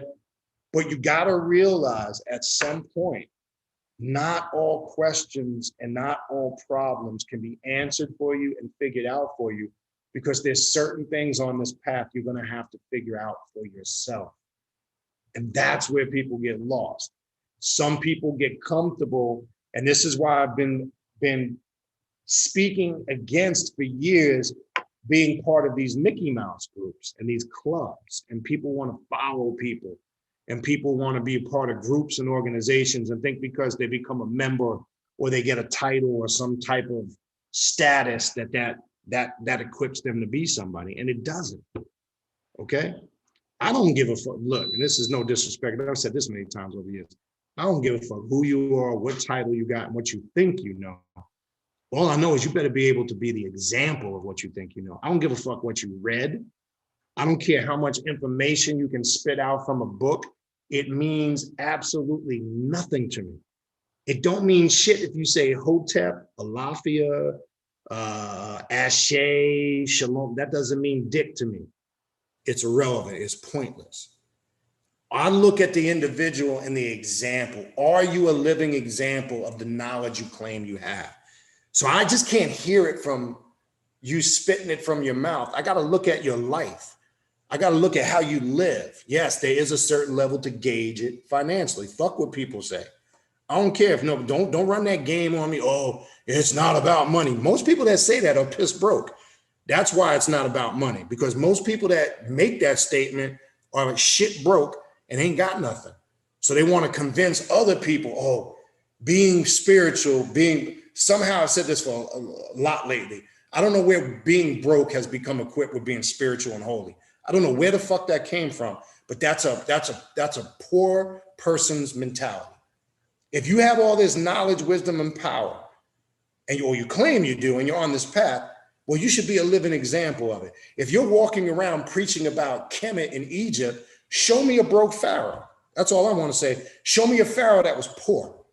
Show me somewhere in Egypt where you had broke, poor ass pharaohs. You can't do it. Okay? Don't sit here and quote to me how back in the day we were kings and queens and royalty, but now what? And you're not a representation of that. I can't take what you're saying literal, and you're not a living example of the knowledge that you're spitting. That's just reality. That's just practical, basic, common fucking sense. And I'm saying that to say nobody's perfect. I'm not perfect. Nobody's perfect. But overall, there should be a consistent example of the knowledge that you profess to have.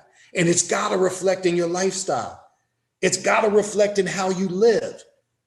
So I can't look at you, no offense, it's not being judgmental. If you're driving a hoopty, sleeping in your mother's basement, but you want to teach me how to levitate, and you got the sciences of how to heal, or you want to break down how you can get paid, well, dude,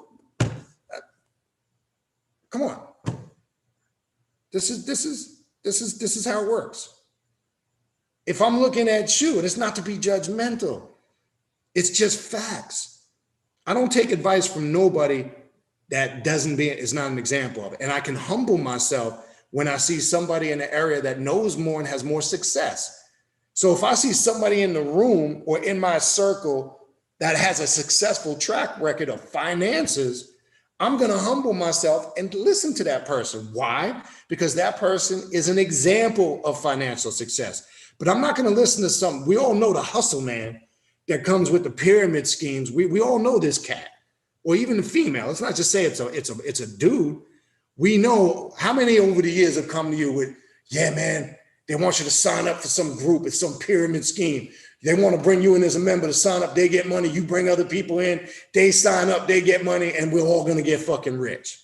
That's poor man's mentality. I don't bother with none of that shit. It's a waste of time, because that's some idea that's been raped and mutilated before it even got to you. The only motherfuckers making money is the people at the top. So that's not a track record of success. We still got people doing that. I know you guys in this room, I'm sure, can probably name right off their head, think of a few instances. How many people have come to you, right? And they use we got to put our money together. Oh yeah, I got this idea. And then it always comes to, you need to sign up for something, come up under somebody. And it's just like, when are we going to stop thinking small-minded? See, that's small-minded, simple people thinking. Okay, you ain't going to get rich like that. Again, not an example of the knowledge you profess to have. How can you say you have all this knowledge, wisdom, and power, and you come with some stupid ass shit like that? See, people get mad when they come to me, and I say, listen, I stop them. I hear that shit. I say, listen, I've been around the block a few times. I'm not interested. I'm not interested at all. Now what's becoming a new hustle? What's the new hustle now? Be careful. This is the new hustle now. The cryptocurrency hustle. That's becoming big on conscious platforms. Now everybody wants to do seminars, and they got these groups where you need to sign, get in now, invest. You can't really draw the money out. They got all these different forms of cryptocurrency, new ones. Buy it while it's hot. Get it. Another hustle.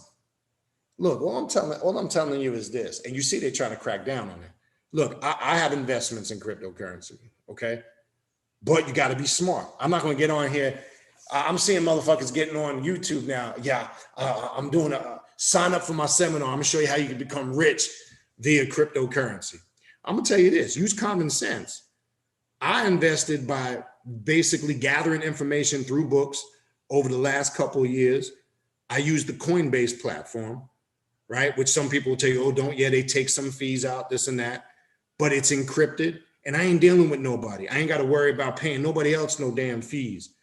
And I know how to buy, trade, and sell my money. And I know when to back off. I know it's been dipping lately. It's been going up 5%, down 10, back up 5, down 10. We have the ability. It's common fucking sense. I didn't know shit about investments or stocks.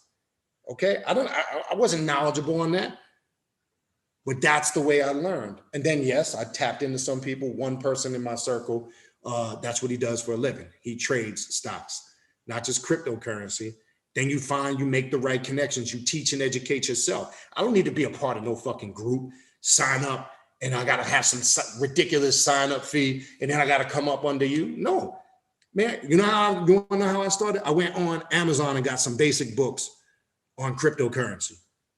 And it led me to all the databases and sites, ratings of them, ones that were good, ones that had safe encrypted security, etc.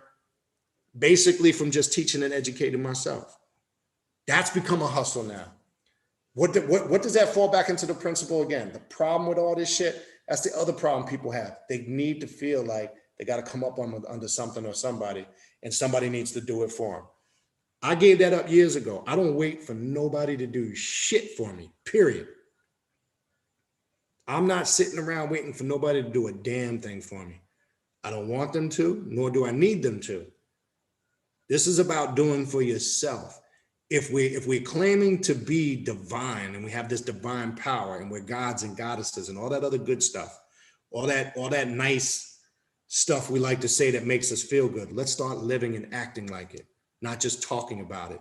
And I don't give a fuck about back in the day anymore. So save the back in the day speeches. I don't want to hear how great we used to be back then. That's the other problem that people do. There's too many of these lectures and seminars where we're sitting around talking about back in the day shit. Well, back in the day and in ancient Egypt, motherfucker, you ain't living back in them days.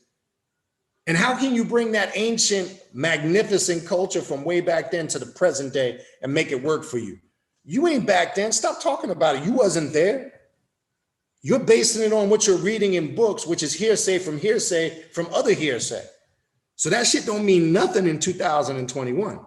Because we can sit here and talk about how royal and great we used to be at some point, but guess what? We got real life situations and problems going on in the world and around us. And none of that Egypt shit, none of that Alafia shit, or none of that stuff's gonna do anything for you to solve it. Okay, you can fool yourself and think I'm gonna do a ritual with Shango, Obatala, and Oshun. Okay, if you don't understand how Shango, Obatala, Oshun exist within you, then it's pointless. But if you think you're gonna do some external ritual by giving Shango some apples and some offerings and, oh, Shango, please help and assist. That's some fucking religious ass shit. That's not what we do. You might as well just go straight back into the church and go into a church, light a candle and pray in front of a statue. And guess what? It's no different than that. That's the other thing. We have to give up these old mentalities and approaches in doing things. That's what I meant earlier when I said people struggle with embracing change. They struggle with coming out of their comfort zone. This is what I mean when I've been saying for years, people come from previous paths and they bring those old ways unconsciously with them. They're not aware they're doing it. Their approach, they still have a praying monotheistic approach and they claim to be on the path of the occult. There's a lot of shit out here. I've been saying this for the last 2 years now.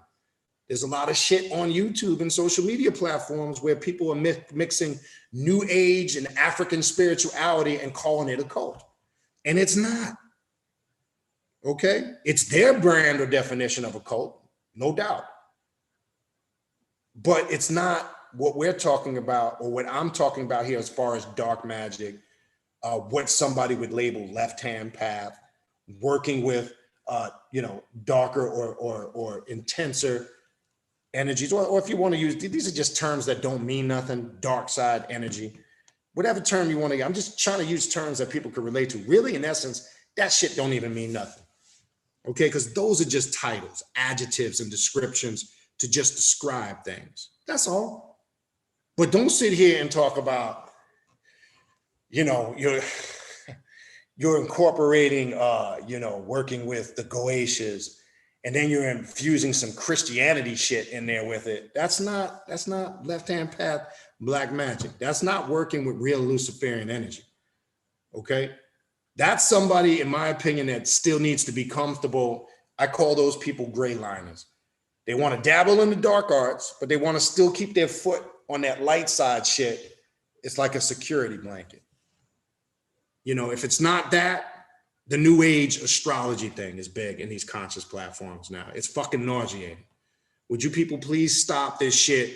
How is your Mercury retrograde going? Fuck that, I'm God. I control Mercury retrograde. It ain't causing no disruption in my life. If I believe that, then it is.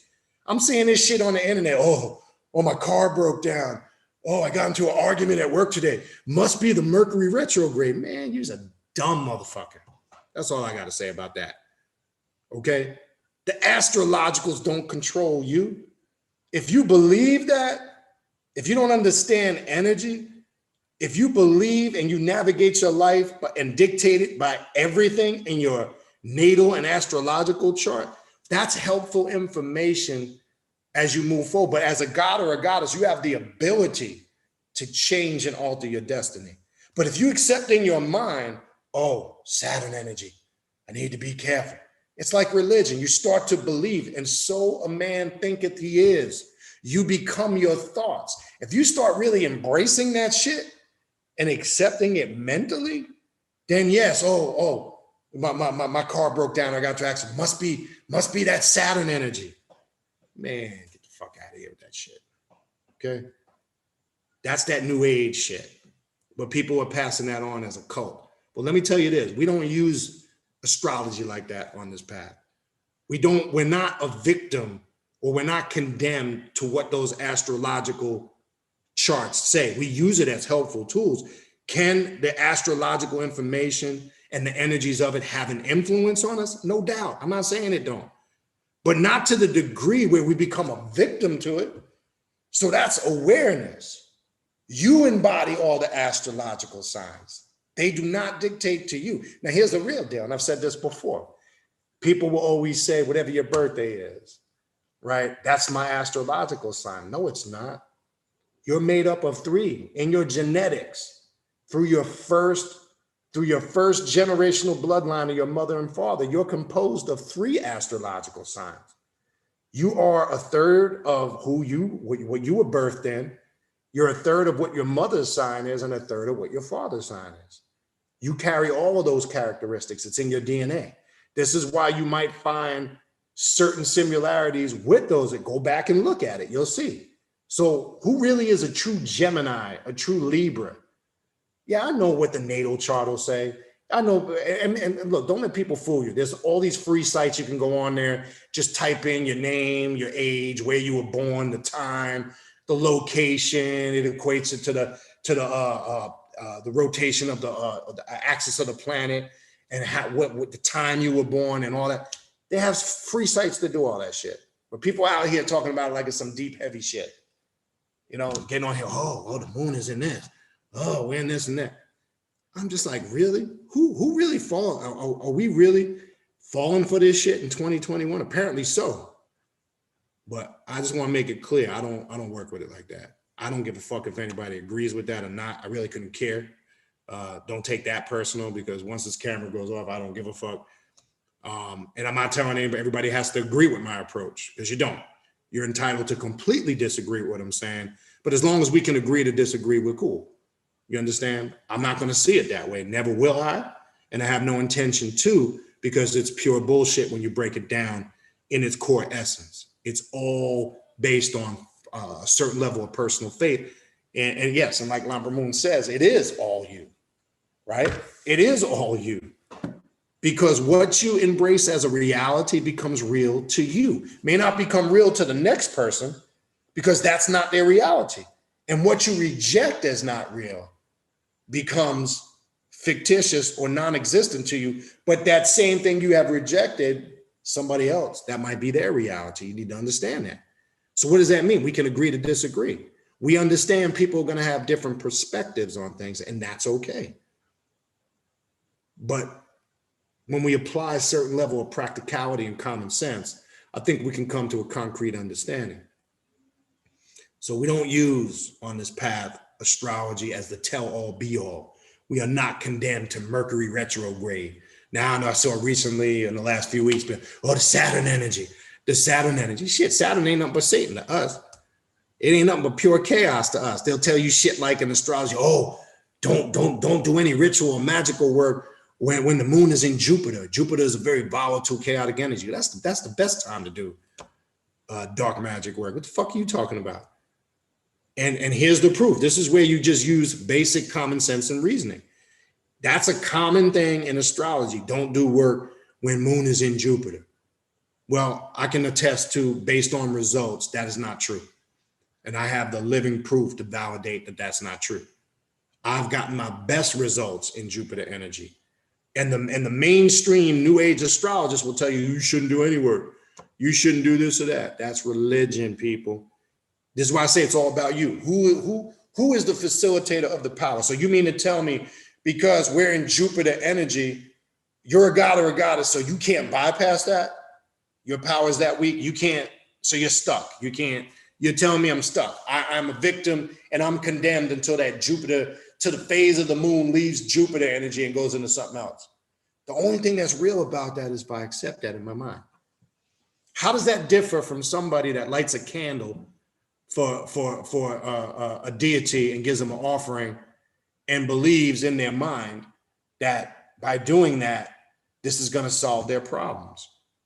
And it may, because in their mind, they accepted it. So I'm trying to show you how it can work good or bad against you, because it comes back full circle. It's no different when you feel like, think about, we all know some people, it might have even been us at certain points in our life. Let's be real. Think about when you constantly had negative thoughts about something, or you thought something bad, you thought something bad was going to happen. Or you thought, man, or you did something and you said, man, something's going to go wrong. You kept thinking something's going to go wrong. And then guess what happens at some point? Something does go wrong. And then you go, when it does, you go, see, I knew it. I knew something was going to go wrong. I knew it all the time. Yeah, because you kept thinking about it, right? We don't realize how powerful our thoughts are, literally. And I want to say that to sound spooky or fluffy or none of that. The professor touched on a little bit of that. You understand? Your thoughts are very important in what you think. If you're walking around all day and you're a negative ass person, and you complain all the time, you bitch and moan, and all you do is, this person did this to me, blah, blah, this one's out to get me, I never get a fair shake. Why, you're playing the role of the victim. I can tell you how things are going to turn out for you. And look at it as opposed to the person. Now correlate that. We all might know somebody who had shit in life, nothing. They literally struggled all their life, maybe even came from deep levels of poverty. And I can describe myself in those levels to certain degrees going year back as a young man, okay? And I'm actually bringing that up because that does describe me to a certain degree going back. How is it that person who had nothing and probably could have been the person walking around bitching and complaining about all life's problems, but you know what? They stayed and plugged away at it. And at some point things turned because it was their attitude and their approach. And let me give you an example if you don't understand what I'm saying. I can tell you, and this is a true story, and I think I mentioned this a couple of years ago. And why I always bring up the flipping hamburger things at McDonald's, because I was doing that at some point. I'm going back to when I was 20, going on 21. My oldest son, who is now 27, his mom was pregnant. I didn't have a dime in my pocket. Okay. Started a job at McDonald's, and I'm going back to the late 80s, maybe 90, around that time. True fucking story. Started out flipping burgers, then went to swing manager, then to assistant store manager. Then, long story short, got out of working at McDonald's, and other avenues and doorways open. And long story short, speed forward, here's where I'm at today. Okay. What is the point of that? Why am I telling you that? I didn't go to work every day, didn't like the job, but I went to work with the best mentality and attitude. Why? Because I had a family to take care of, number one. Number two, with my attitude and approach, if it was more uplifting, it made the work more enjoyable and it was easier to get through the process. So if you're getting up every day, let me say this to you. If you're getting up every day, and man, one of them shifts I was doing was 5 a.m. to 1 o'clock in the afternoon. I'll never forget it. And 6 to 2, okay, at Mickey D's. So what I'm trying to say to you, if you're flipping burgers, be the best hamburger flipper you can be. Because if your approach and attitude is positive, somebody's going to recognize and see that, and other doors are going to open. I'm not saying people are just going to do shit for you, but they're going to recognize, going to say, damn, something different about that person. And this is how other doors open. And then you can start navigating towards to what you really want to be. That was my approach. I didn't want to do that shit, but I never went in. I'm not going to lie. There was, you know, obviously there's days you're going to have your moments that's tough, but you know what? I was there all the time, on time, did what I had to do. In a matter of a year to a year and a half, maybe 2 years max, out of there. Other doors open. So it's your approach. I don't care if you're picking up garbage. Shit, matter of fact, garbage men in New York make a lot of money. What the fuck am I talking about? But my point is, whatever it is you do it, you be the best at it of what you can do. Not just so much for other people, so other people can recognize and see that, but for yourself, because it's going to make you feel different inside for yourself. So it's not what you do, it's how you do it. I keep telling people that. It's not what you do, it's how you do it, right? I always refer to, Rakim, ain't where you're from is where you're at. And it's not just talking about physical location.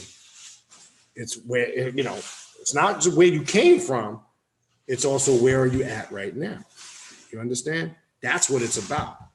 That could be good or bad, but that's up to you to change that outcome and circumstances. And it's about your approach. So if you have a shitty attitude and a shitty approach to everything you do in life, work, life, career, business, family, guess what? You're going to be that person I described a few minutes ago, miserable all the time, complaining. Life is so fucked up. It's not fair. Everybody's out to get me. Nobody wants to give me a break. Blah, blah, blah, boo, boo, boo, and all that bullshit. I can't be around that no more because I know that's a mindset and it's a certain approach. It's a mentality that creeps in because we want to find all the reasons why we can fail, but we don't want to find any reasons why we can succeed. And then let's be real. Some people use, what's going on out here in the world today. Race is now being used in a lot of areas. Now, by all means, in some areas, racism is there, no doubt. And I'm not downplaying that, but let's be real. There are some people manipulating that shit right now to their advantage because that's the end thing. Let me cry racism or play the race card because that's the cool, trendy thing right now. That's going to get some attention. And some situations don't garner that. Let's keep it real. Some do, no doubt. But let's keep it real. Sometimes that's a hard pill to swallow. I know not everybody's going to agree with that. And I know the big thing now is the cancel culture and the critical race theory.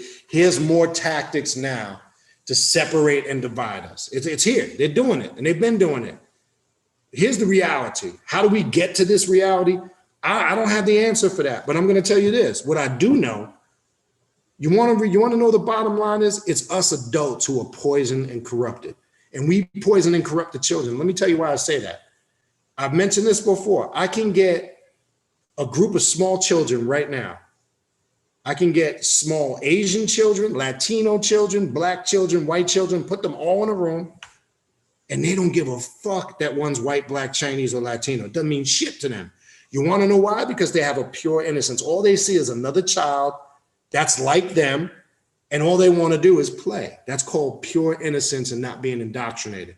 Who programs and teaches the children this shit? We do as adults. Because as we get older and we're spoon-fed these theories on race, and we develop our own personal likes and dislikes, then we pass this on to our fucking children. The children aren't like that. They're taught to be like that, just like we might have been to a certain degree. Let's keep it real. See, nobody wants to talk about that. But we as adults don't want to take no responsibility for that. So now it's about critical race theory. It's about hate all cops. Look, there's plenty of corrupt cops out there. I'm not saying there's not police brutality, and I'm not saying there's not racism. But if you keep looking hard enough, we want to try to look in areas for this shit where it doesn't exist. But if you keep looking hard enough, you'll convince yourself that you see it. And then people want to, now everybody wants to protest and speak out to show how fucking worthy they are. That's all this shit is. Nobody wants to talk about that. So there's an agenda. We're up against a lot. There's an agenda out there now to promote all this shit. Here's another sick thing that you guys may or may not know about. Have you guys heard this new thing they're trying to pass? Where when your child is born, listen to this shit, that they don't want you to establish what their gender is until they turn 4 years old. What kind of sick, twisted shit is this? If you haven't heard, go look it up. They're actually trying to pass this. This is a big thing they're talking about now. Let me say it again if you missed it. And I'll be the fuck. I'll be the fuck if I ever lived by that guy. I mean, I'm done having children, but I'll be the fuck if I ever agreed with that. Why would you confuse children? How would the children know at 4 years old what they want to be? So now we want to teach children at from an infant stage to a very young adolescent stage. You don't know what gender you are. You don't know what gender you are. Wait till you're 4 years old. So you mean I can turn to a 4-year-old after I confused them for 4 years and told them, you're not a male or female yet, and then ask him at the age of 4, what do you think you are? What 4-year-old really knows what they want? If we're talking about innocence, a 4-year-old, all they know is eat, piss, shit, have fun. That's all they know. You want to put that shit on them now? This is some crazy shit they're trying to promote. So they don't want you to establish the gender of the child until they turn a certain age. Man, I'll be the fuck if I agree with that. Okay? I'm not down with that shit. Okay? I get all this equality, and this gender shit, and I know they're promoting all this shit. Look, to each his own, but I'm not afraid to be clear on where I stand. And it's not hate, because I don't hate anything or anybody, but I also have my own personal principles that I live by. I don't care if people agree with them or not. That's irrelevant. As long as you don't have to agree with them. As long as you respect them. I respect you. You respect me. That shit I don't respect though. I can't get with that. Okay, this is what we're going to start doing with the children now. Wait till they're a certain age. Oh, so what are they going to be thinking the first few years of their life? They don't know if they're a boy or a girl. And then how do you teach sexuality to them? How do you explain the difference between a penis and a vagina? So what if one of them that has a vagina declares that I want to be a male? How do you explain that shit? Does this not create more confusion? I'm just saying.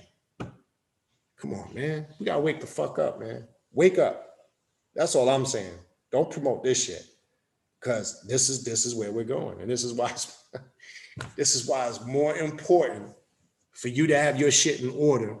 Don't put the lives and the souls of your children in these people's hands, because this is the shit they want to teach your children now. And it's all in the schools. Look, I'm not down with any movement. I'm going to keep it real. I'm not down with no Black Lives Matter movement, Blue Lives Matter. I'm not down with LGBTQ, not because I have anything against them, because I know there's agendas behind them. What they're doing now in the school systems, they're teaching kids this shit. The critical race theory, hate police, jamming LGBTQ stuff, whatever, QB, whatever the abbreviation, you know what I'm talking about. And I'm not, look, whatever your sexuality, you've heard me say that for years on this platform. That's your personal business. And I've said many times before that nobody should discriminate against anybody because of their sexual preference. I don't care if you're gay, straight, bisexual, whatever. That's personal. I'm not speaking on that. So don't misinterpret what I'm getting ready to say. But I don't believe we should force this stuff down people's throats. Okay? Because it's not young children, because it's confusing them more. Let them grow into their understanding of that. We shouldn't be forcing this stuff on them. They're doing this in the schools. This is happening right now as we speak. It's a problem for me. I'm going to educate my children on this. Okay? I don't need these people in these schools to be doing that and confusing them even more. Okay? Look, there's two ways you could look at it. And one thing that really, you probably have heard this. They're in some circles now classifying the transgender movement as being an equal struggle to slavery. Are you out of your fucking mind? Are you serious? Let me say it again if you missed that. They're trying to equate this whole transgender movement thing with in the same lines of the struggle or what slavery produced as the same type of struggle. You can't sell that to me for nothing. Stop it. Stop it. You can't compare the torture and all of the things and the atrocities and the violence that was committed in slavery with the transgender movement. I mean, how fucking disconnected are we as people now? People in general. And I'm saying that, look, nothing against transgender. I want to make that clear. I'm talking about the principle as it's being, the agenda that's being thrown on us. Again, you're transgender, gay, straight, I don't care. That's irrelevant to me. I've said many times on this platform before, anybody's welcome on this path. It doesn't matter what your sexuality is. What I'm saying is it's like me throwing the occult down people's throat. That's like me saying, oh, and I've seen people who, which I don't consider that a cult, or, you know, everybody thinks that that's a cult. I've seen Satanist movements try to force feed this stuff in certain platforms. That would be the same thing. It's not attacking, it wouldn't be attacking Left Hand Path or occult, but it's a problem if I'm trying to force this down people's throat. Let them grow into their understanding to accept it or not. That's all I'm saying. So it would be the same thing if I was saying, oh, I'm jamming this down your throat. I'm putting it in the schools. Oh, you need to, whether I'm not interested or not, but I'm forcing you to learn about it. That's not how this works. It's not how it works. It's agendas. You understand? And we can't fall for that stuff. But anyway, I don't want to get into too much of that political stuff. All right. Other than that, I know I kind of went left field. I don't know if there's any other questions. I'm going to see. We're going to wrap it up. Anybody typing any questions? Let me see. Let me go back. I got into that. And what do we got? I don't think there's any questions.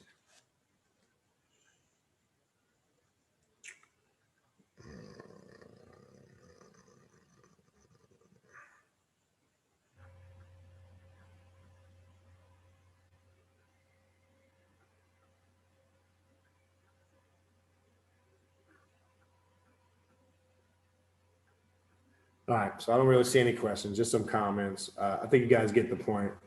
All right, I'm gonna go ahead and wrap this puppy up real quick before I go.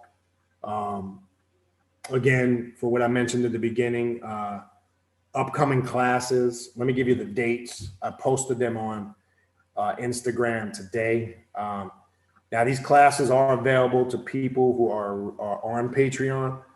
If you're not on Patreon and you want to sign up for these next two classes we got coming up, we have the Ancient Egyptian Vampiric class. That's going to be on Saturday, July 10th at 3 p.m. Eastern Standard Time. If you want to sign up for that class is $56. It can be paid by PayPal or Cash App. That info is on the Primordial Chaos 9 Instagram page. And please include in those payment notes your name and email address. And then the other class we have, which is on the 17th of July, is the Esoterical Occult Bible class number 2. This is the second in an ongoing series. That'll be Saturday, July 17th at 3 p.m. Eastern Standard Time. And again, if you're not a Patreon member and you would like to sign up for that class, same thing.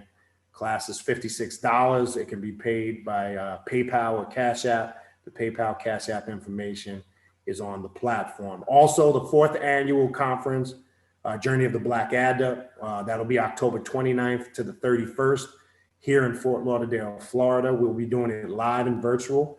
As I mentioned in the beginning of the show, if you do want to come and attend the event live for those 3 days, send me an email and I'll send you the information. We do want to get an accurate head count. Even though, as I said earlier, pretty much here in Florida, there is no COVID restrictions to the point where nobody's even really wearing masks at all anymore. It's optional. You don't even have to wear a mask in any public place here anymore. Even places like Walmart, Target, restaurants, it's optional. So everything is pretty much wide open here. Gyms too. My gym, there's none of that. No more temperature checks, masks, or none of that. So everything's pretty much wide open here. So we will be doing it live here. As I said, last year, going into this year, we were kind of waiting to see how this played out. It wasn't us, because it was up to me. I would have did it anyway. But the point is, obviously, you got to follow the state and local guidelines. And there isn't none at this point. So we will do it live. But I do want to get an accurate head count. I do want to still keep, proper space, because you never know how some people are. But for the most part, I want to make sure we have enough of space. So send me an email on that if you're interested in coming here live and attending. Same thing if you want to reach out for a spiritual reading or a consultation. All that information is in the description box of the video here. It's on all the social media platforms. Primordial Chaos 9 on Instagram, Primordial Chaos on Facebook, and in the community section here on YouTube.